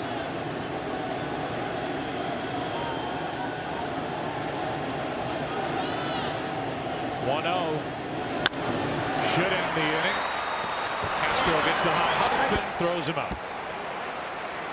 How about Tanaka? Can't quarrel with anything here on the road. Strong start, but 2-0 Houston into the 7th.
Friday the 13th with Halloween 17 days away. 2-0 Houston. Keuchel back out for the 7th.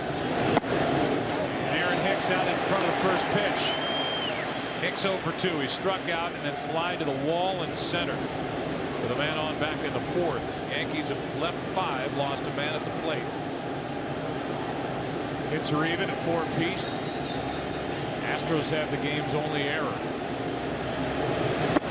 Inside 1-1. He's one of the few guys that have actually squared up one. He crushed the ball to center field, but ran out of just a little bit of room. Keuchel has been on his game, mixing pitches in and out of the zone. Pretty much the game plan coming into this inning. 50 in the zone, 47 out of the zone, 15 chasing of those 47 out of the zone pitches. 2-1. It's Hicks, then Bird, who has a hit tonight. Matt Holliday, who's 0 for 2. The bullpen hot for the Astros. Any trouble, they'll go to it right away. Left side. Bregman. 1 out.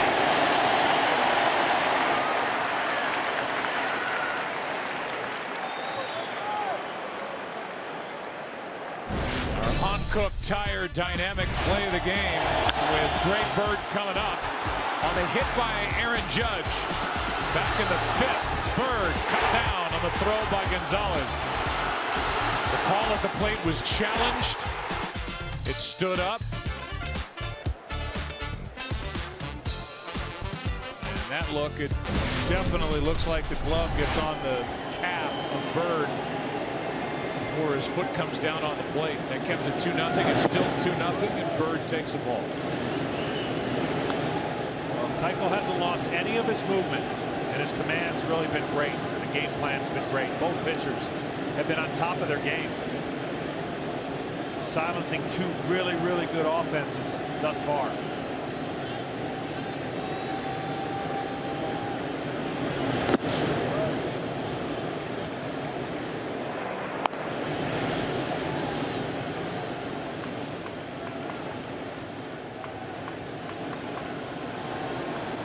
Bird came into this game with 8 home runs over his last 20.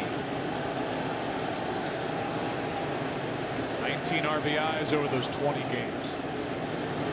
That's inside. The count 3-0. Right-handed hitter on deck. Right-handers ready in the bullpen for Houston. Davinsky would likely get the call. 3-0. 3-1. Well, Davinsky's like a left-hander for AJ. He loves his stuff against left-handers, change-up. So even though 2 right-handers are warming up, it's for 2 totally different situations.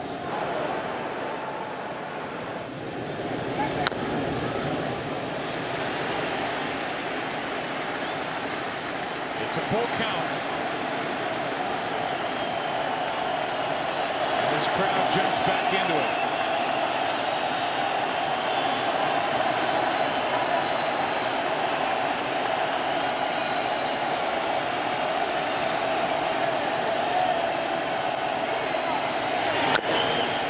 Another foul ball. I mean, Keuchel, even though he spiked a couple sinkers in this at bat, he has such confidence to the arm side of his mechanics, which means into a left-hander. He just knows that's where he can go when he needs to get a strike. And at any point, he can spin that slider after establishing that sinker into a left-handed hitter.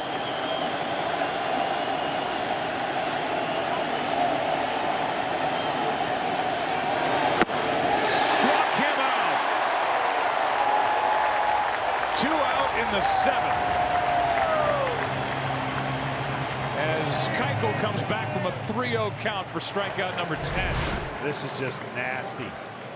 Look at the late movement. If you can see that at home, why that is so difficult. It's the last foot that messes with the hitter and what they're seeing out in front of the plate. How about those 2 names, Mike Scott, Nolan Ryan? They're joined by Dallas Keuchel tonight, coming the 3rd Astro with 10 or more strikeouts in a postseason game. Holliday pops it up. Altuve.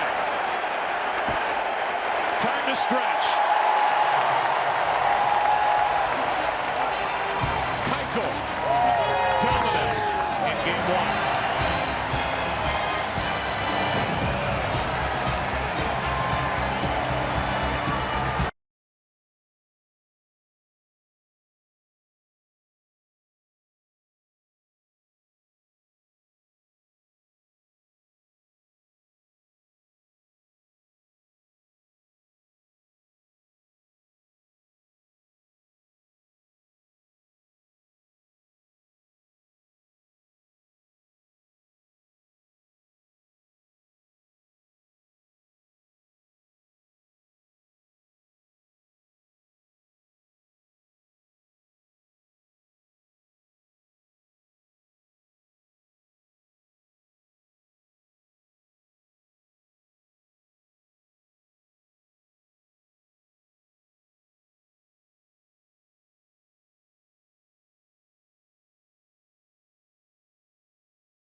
Dallas Keuchel has had the Yankees number. He did in the wild card game in 2015, and he has so far tonight. In 2015, he went 6, allowing no runs on 3 hits, struck out 7, walked 1. Even better here tonight. Those look like the congratulations of a man whose work is done and whose work was great. And now the Yankees will turn to green. Electric fastball slider combination. The power fastball against the power lineup of the Astros.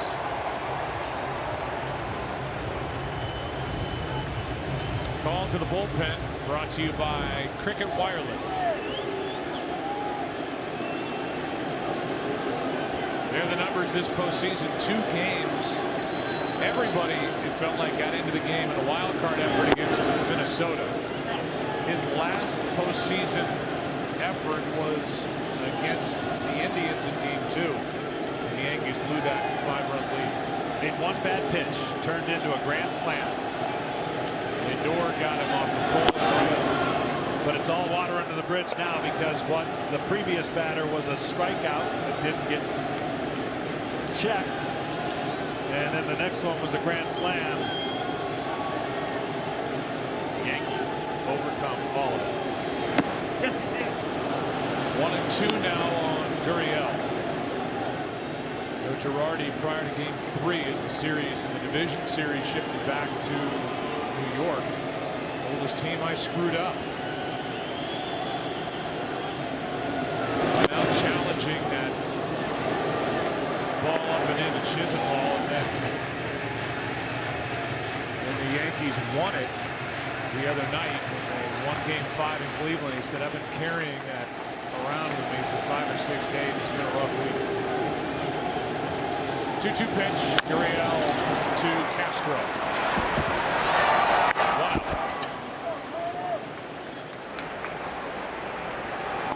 Trevor Bauer was so good for the Indians in Game 1 of the division series. Keuchel goes even deeper into the game with more strikeouts. Bauer and the Indians won Game 1, and then Kluber had that rough start, but taken off the hook by the comeback effort in Game 2. Yankees won the next 3. Here's Beltran. 96 from Green to Carlos Beltran. You're really young in professional sports, but really old comparatively speaking. They always attach your age to your name. Beltran is 40.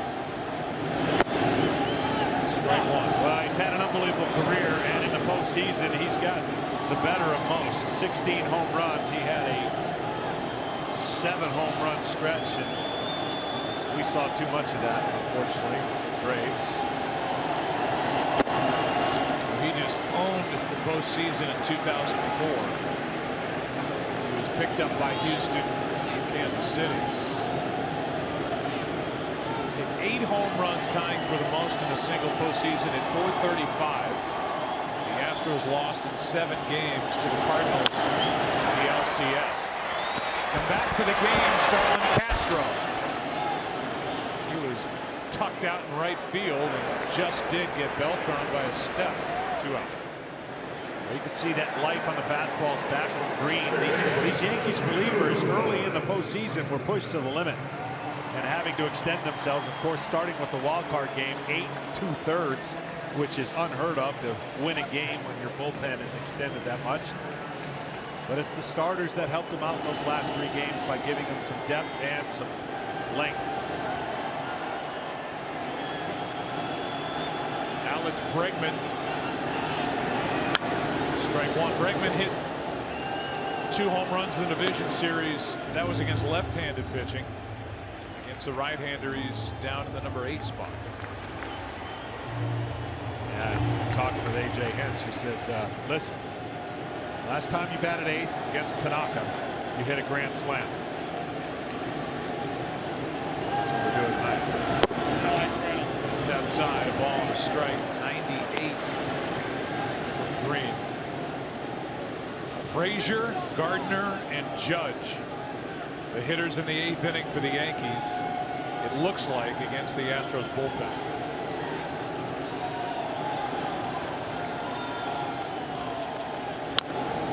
Tough play. Frazier, barehanded try, base hit.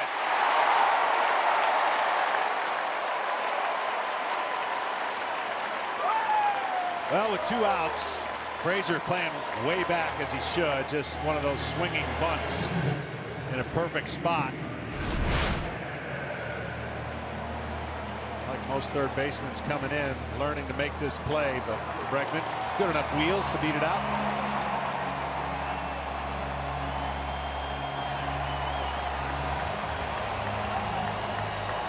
Prior to that pitch, there was a few guys in the Yankees dugout didn't like that pitch. Fairchild had to yell where that pitch was, that it was outside.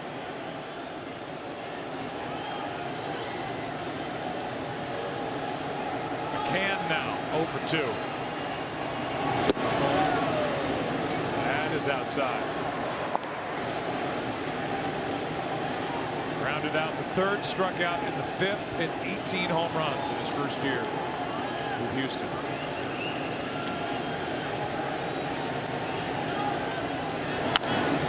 Popped up on the infield. Bird. A well-pitched game. Goes into the 8th inning, game 1 of the ALCS. 9 1-2 hitters coming up. Yankees batting down 2.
The ALCS on FS1, presented by Camping World, America's #1 RV retailer since 1966.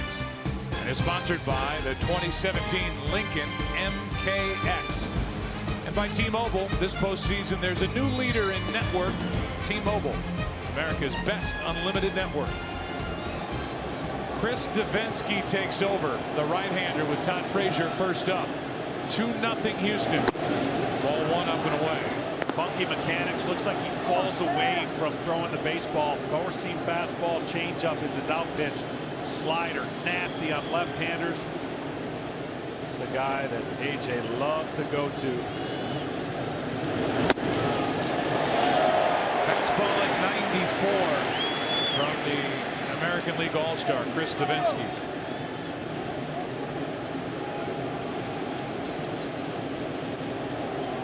AJ Hinch, you saw on your right, 43-year-old third-year manager with Houston. Had his team in the postseason in 2015. Gets him to the LCS. Here's a fly ball. Shallow center. Springer. 1 out. Well, Dallas Keuchel wanted the eyes of the hitters for the Yankees to be down, and down he went. He kept getting strikeouts below the zone. He painted a couple, but everything he had was moving down and out of the zone for these Yankee hitters who love to power the ball up in the zone. Magnificent game. It's the same game plan he's used every time he's faced the Yankees. He didn't deviate, and the results were fantastic. Great mechanics, great determination, but more importantly, great execution. Back to the top of the order. Here's Gardner. Keuchel, who had that scoreless start at Yankee Stadium in 2015 in that wild card game. A scoreless start tonight. The only other pitcher ever with back-to-back scoreless starts against the Yankees in the postseason. The great Lou Burdett, the 1957 Milwaukee Braves. 1-0 to Gardner. 2-0. If you want to know why AJ likes this guy as a right-hander facing left-handers, it's the way that he gets them out. Under 100 batting average against the fastball, and a 134 or thereabouts at the changeup. The deception he has, we haven't seen the changeup yet. I like that. 2-0, and Gardner was taking a strike. It's 2-1. Down by 2. Got to get on to get the tying run to home plate. What better person behind you than Aaron Judge?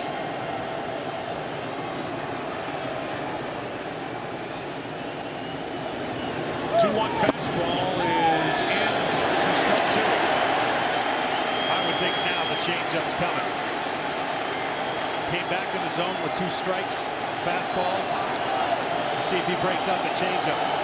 It's nasty.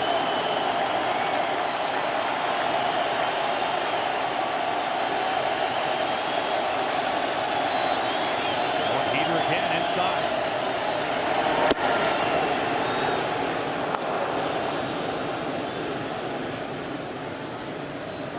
The guy in the on-deck circle has the attention of this sold-out crowd at Minute Maid Park.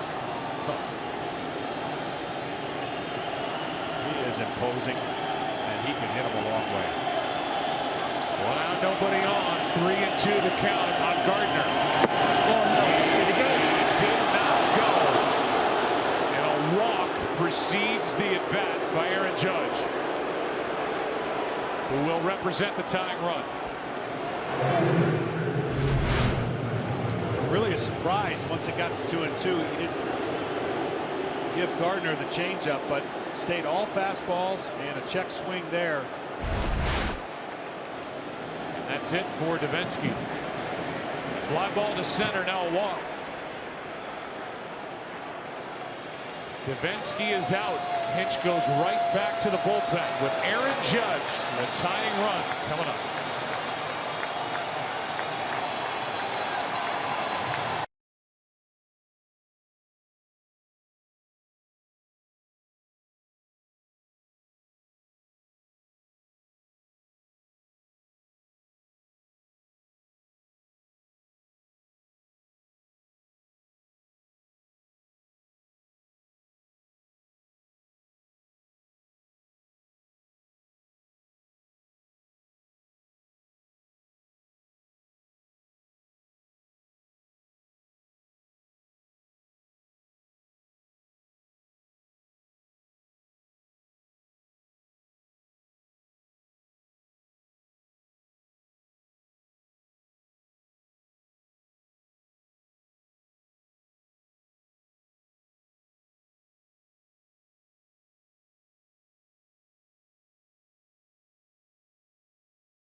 A lights-out fiery closer for the Astros. Ken Giles takes over. 34 of 38 during the regular season. Saves and opportunities. ERA of 2.3.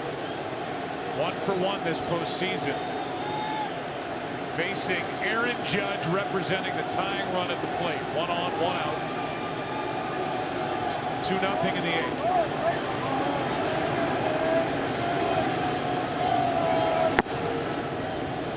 Signature pitch is his slider. He still has 100 miles an hour on his fastball. Only 1 home run given up against right-handers. He loves going to that slider. He's going to try to see if Judge can expand away.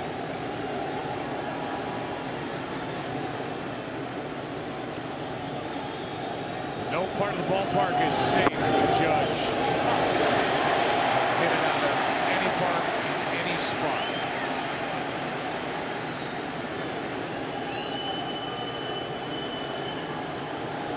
The Yankees are 8-28, including the postseason this year when they don't go deep.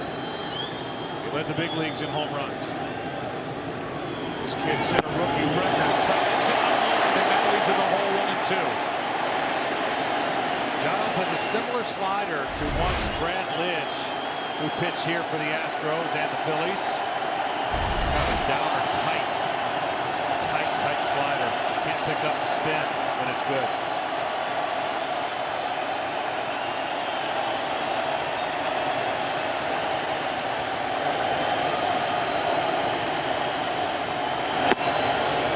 Two and two. Got Judge up. Now you've got Gary Sanchez on deck.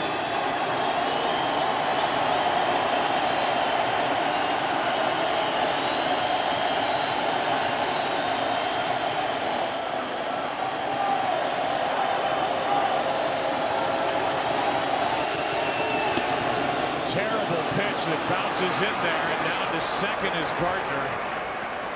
About a 56-footer. A wild pitch. That's what happens when you try to throw an even better slider, and that's a spiked pitch. And not a shock, it's 3-2, so he will probably not deviate from that pitch.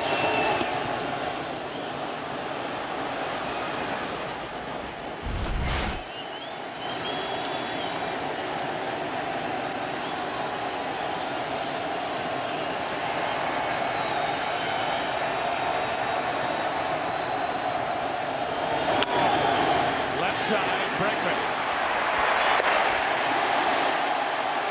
2 out. 100 miles an hour.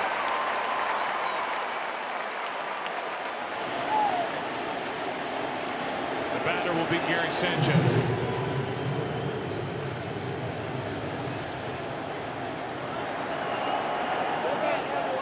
Sanchez will walk to the plate. 33 home runs during the regular season, 2 this postseason. 24-year-old catcher.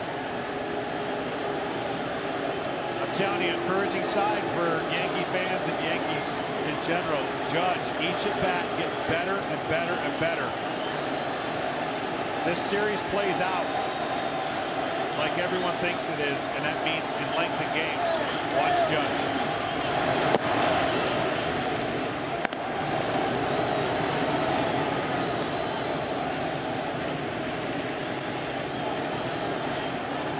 Outfield is deep. It's just the 8th inning, so our Yankee fans are hoping for the long ball. Base hit cuts the lead in half.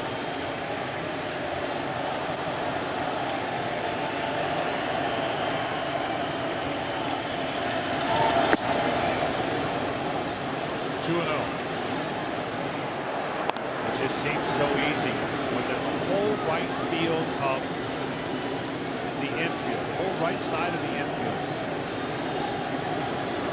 It just seems so easy to hit one the other way, and you're talking about a 2-1, but the power of Sanchez is looking to tie it up with a mistake that he can head towards the train tracks. He's looking for a pitch up over the middle and looking to launch. Wow. Sanchez was right on it. 2-1.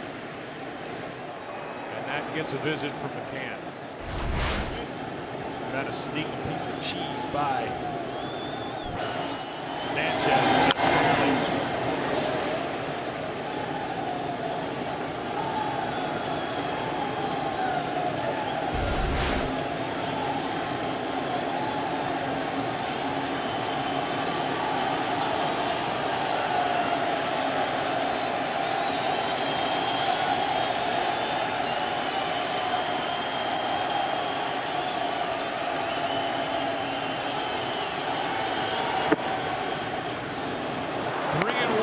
The left-handed hitting Gregorius next. Any Yankee fan knows what Didi has done with the long ball. 2 big ones in Game 5 in Cleveland.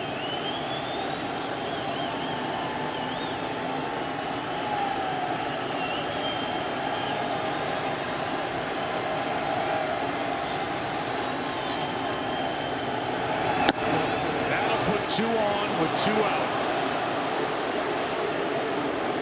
With a closer, Giles on the mound. Here comes Gregorius.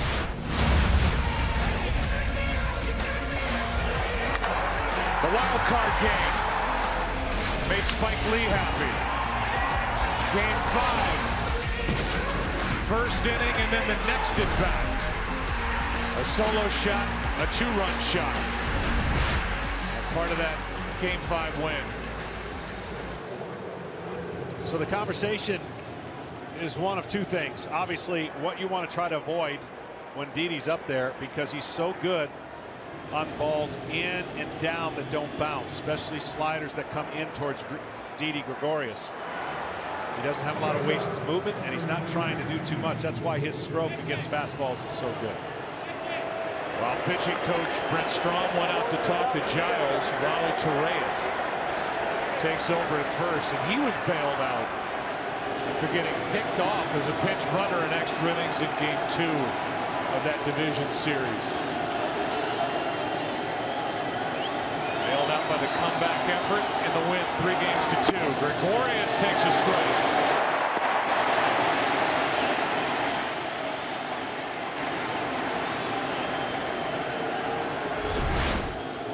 Questioning whether he did take a strike or not.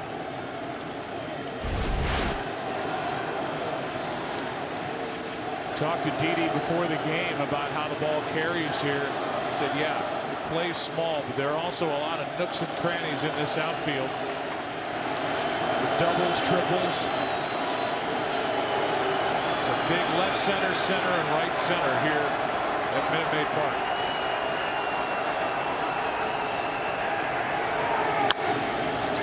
Strike 2. When the outfield's playing deep enough to try and cut off a double for the tying run to score, that's why Torres is at first. So anything that's not hit well will drop in more than likely. Kind of your prevent defense, if you will, in the outfield. Gregorius 1 for 3 against Giles with a home run.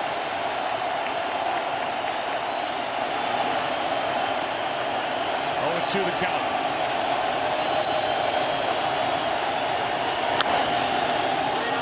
That's back behind the plate. McCann out of room. That was a hold your breath slider.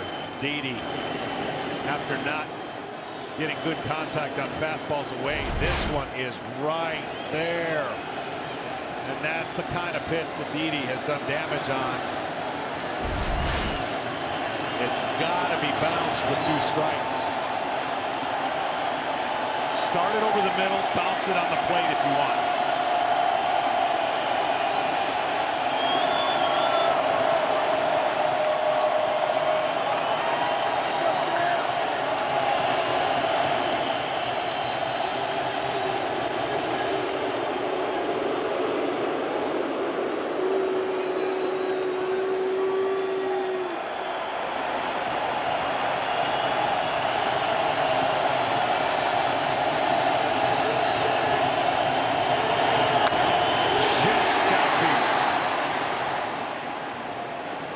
Still too high.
Bottom of the 8th inning, still 2-0.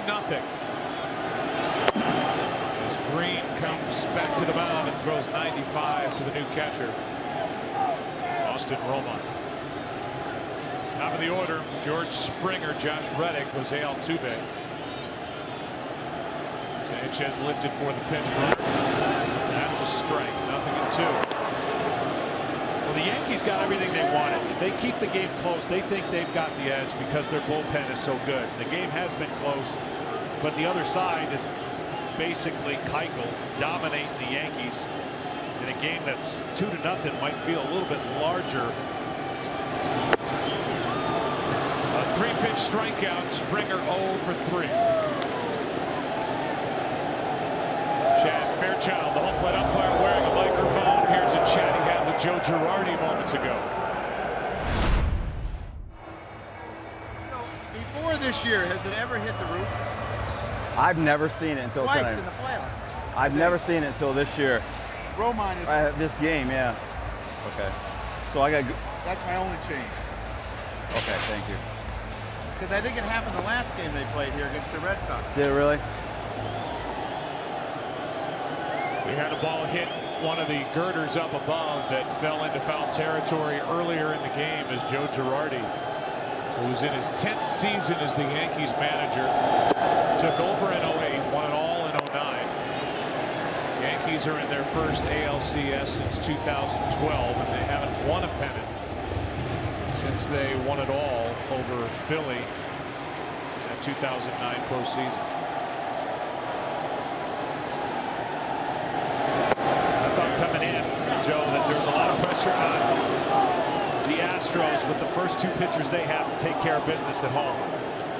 The Yankees would love to steal a game, but like Yankees already proved that whatever the scenario is, they're not out of anything. I mean, what they did, what, the 10th team only to come back from 0-2 in a best of 5?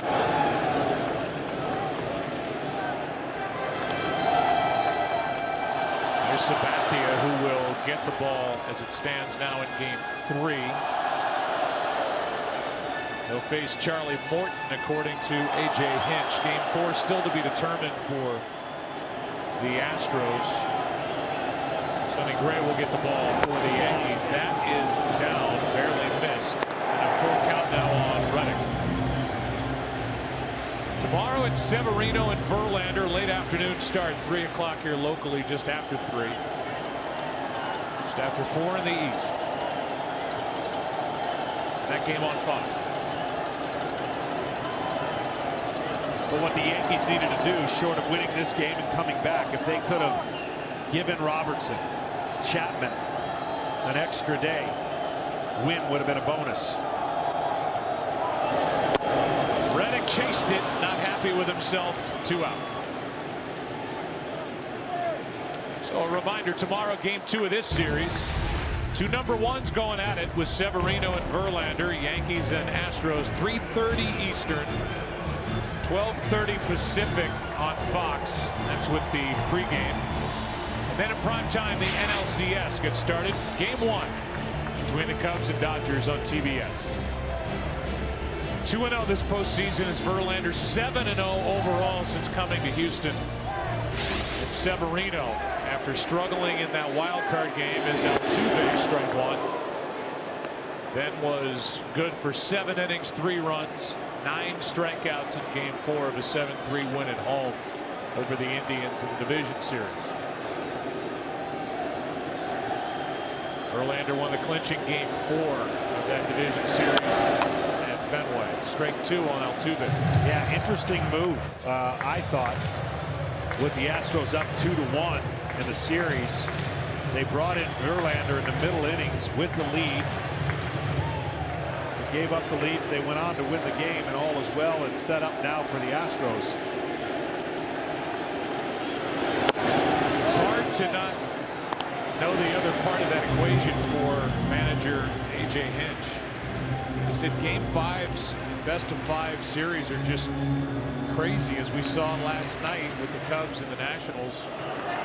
He said that's why I pushed all my chips in the middle in game 4. I didn't want to go to game 5. It worked.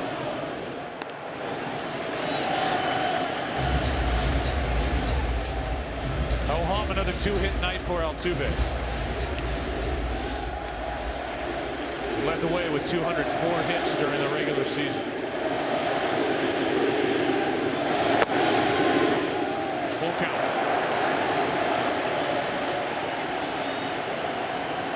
Hard to believe a little guy like this could command the strike zone like he does. Up, down, in, out. Finds a way to barrel it up. Good high ball hitter for a guy not very tall in stature.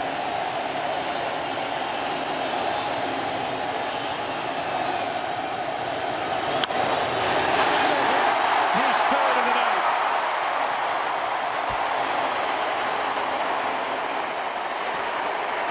He has the ability at times to make it look easy. And he's had 3 straight hits. He is now 11 of 19 this postseason. Yeah, pretty impressive. Watch what his pitch is.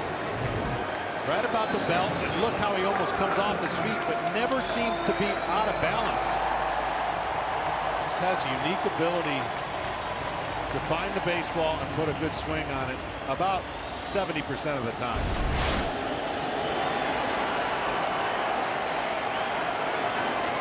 Now Correa.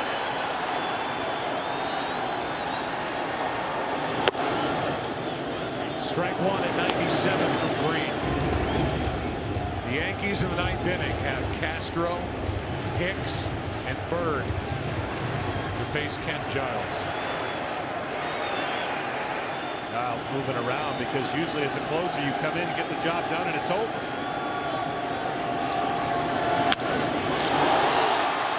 Should play easy for Hicks.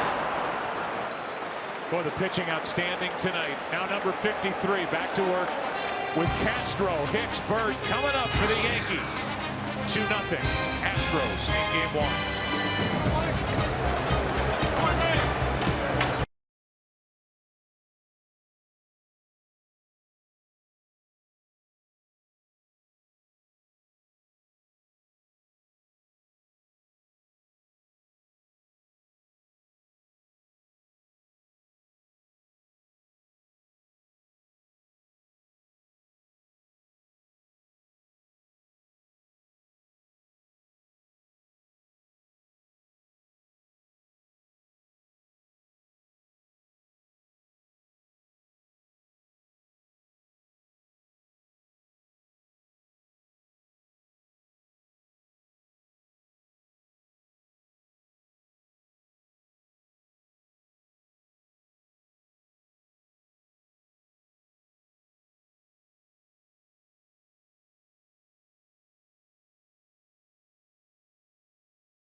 Kevin, thanks. Been a good game. And the Astros so far tonight have reminded baseball how many different ways they can beat you.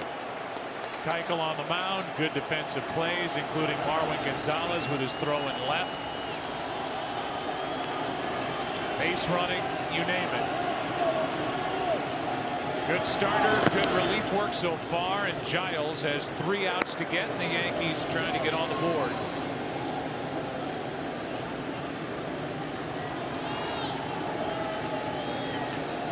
On the air tonight talking about all the offense we expect to see. Well, not tonight so far. Now 1 extra base hit to be had on either team in either lineup. 1-0 pitch. 98 from Giles for strike 1. Hard to believe that his show pitch is a 98 to 100 mile an hour fastball. That's a nice show pitch to have. It's not his primary. He loves the slider.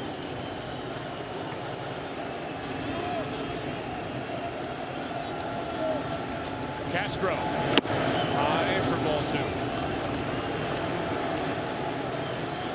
The Yankees now over this postseason have struck out 10 or more times in 6 straight games. The first team to ever strike out 10+ times in 6 straight postseason games. 11 times tonight. The count now 2-2 on Castro. See the way Castro kind of opens up. He's begging for that ball middle in. That's where he loves it. The ball away. He still can get the barrel of the bat to it, but his first move is to open up. Keep his hands back.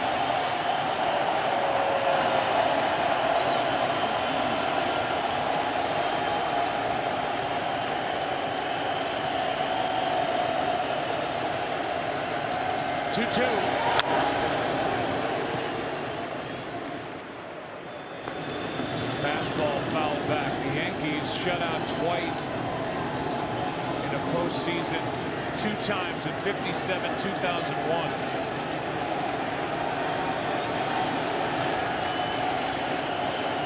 They got shut out game 1 by the Indians in the division series. They're being shut out tonight. Just does stay up there. Here's the good side for New York, however. Only one team has ever been shut out in 2 different game 1s in a single postseason. The '86 Mets. They won it all when they beat the Red Sox. Lost game 1 at Houston 1-0 in the NLCS. Game 1 1-0 against Boston in the World Series. 2-2. Struck him out, 1 away.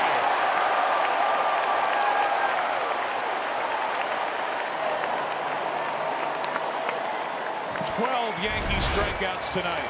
This was a much better slider. Stayed in the zone longer and had the tight spin away. Talk about opening up the hips, trying to keep the hands back, but that pitch perfectly located.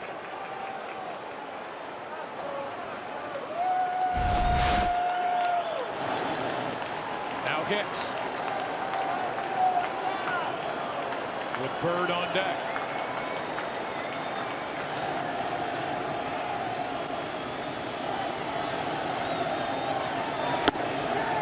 Ford in there for strike 1 at 97.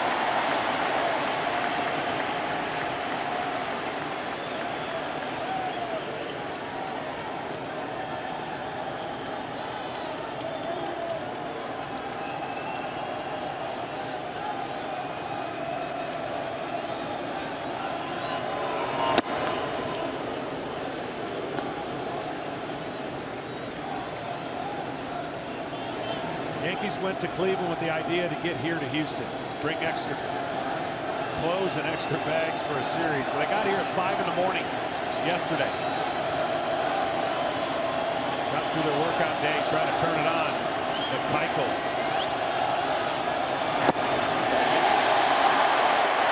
made them look like it didn't matter what kind of rest they had. He just was that good. Now Giles trying to do his job. Hicks trying to get on to bring up the tying run. 1 out in the ninth.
Action pitch, 2-2. Just where you want the action to happen if you're Giles. Yankees would love some action.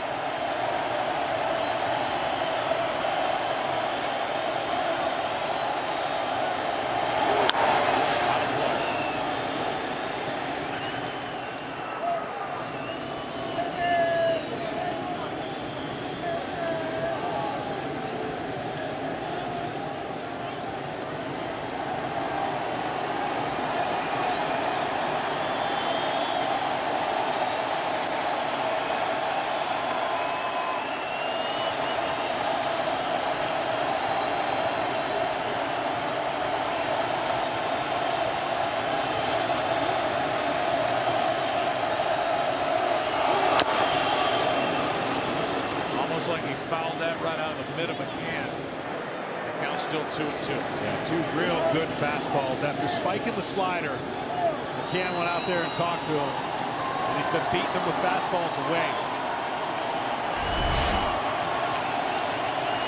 Perfect pitch.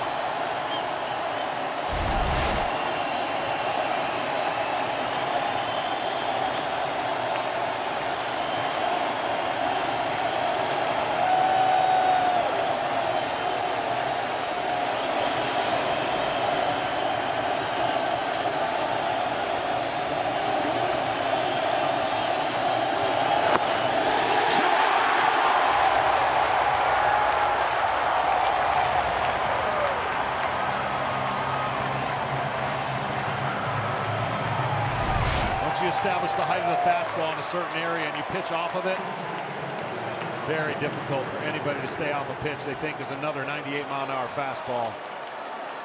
It's a tight breaking slider. Now Bird, who was thrown out at the plate back in the 5th inning for the final out on a hit by Aaron Judge. 1 for 3. One of the 4 New York hits tonight.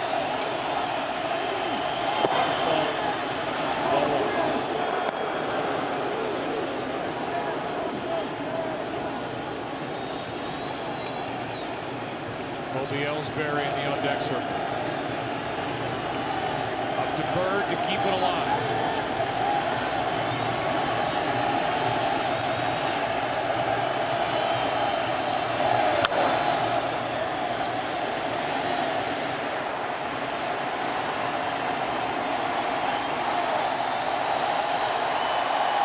Season high 32 pitches for Ken Giles.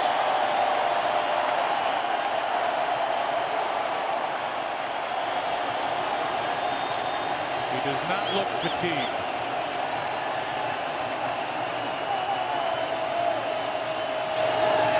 That is launched into right.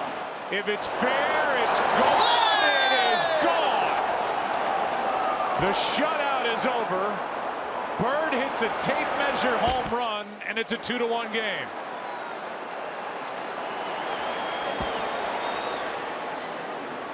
I've been impressed with Bird in the last 2 weeks. When he gets his pitch, he doesn't miss it. And this is 98-99, right where McCann, I thought, wanted it. He calls it for it in. Well, maybe not so much. He got it out over the plate. And a perfect swing.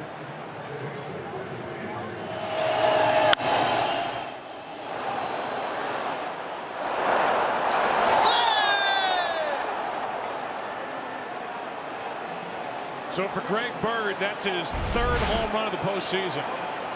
Blasted down the line. And off the pole and right now, Jacoby Ellsbury is the tying run at the plate, 2 out. Hitless this postseason. The DH spot hitless for the Yankees. Not just tonight, but against the Twins and the Indians. And a good aggressive fastball after just giving up a home run.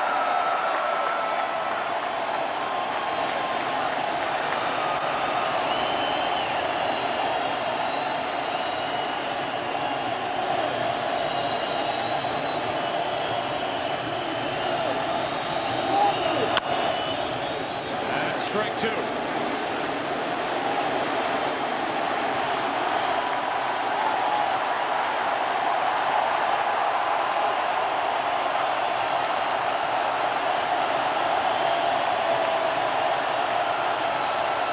want to speed up the bat of Ellsbury, but if you do throw the slider, it has to be bounced.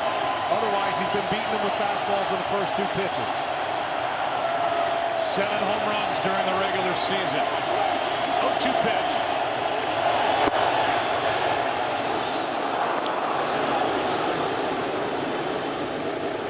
.99 from Giles.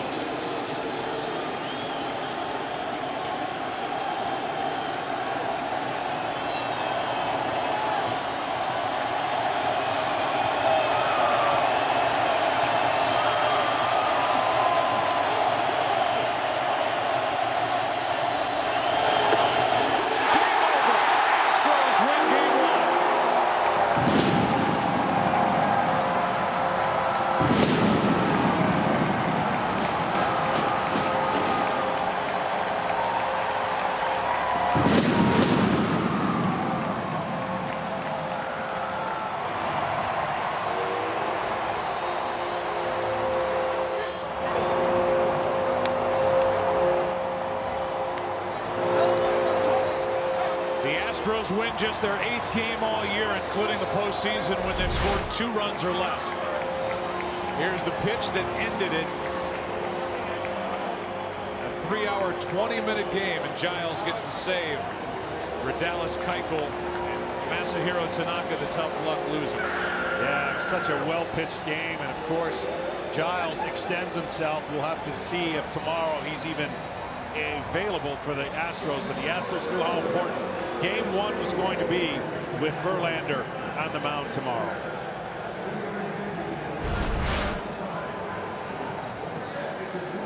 Final score 2-1. Houston takes Game 1. 2 runs on 6 hits, 1 error for Houston. 1 run, 5 hits, no errors for the Yankees. Kevin, guys, all yours back in Los Angeles. A good start to what should be a fun ALCS.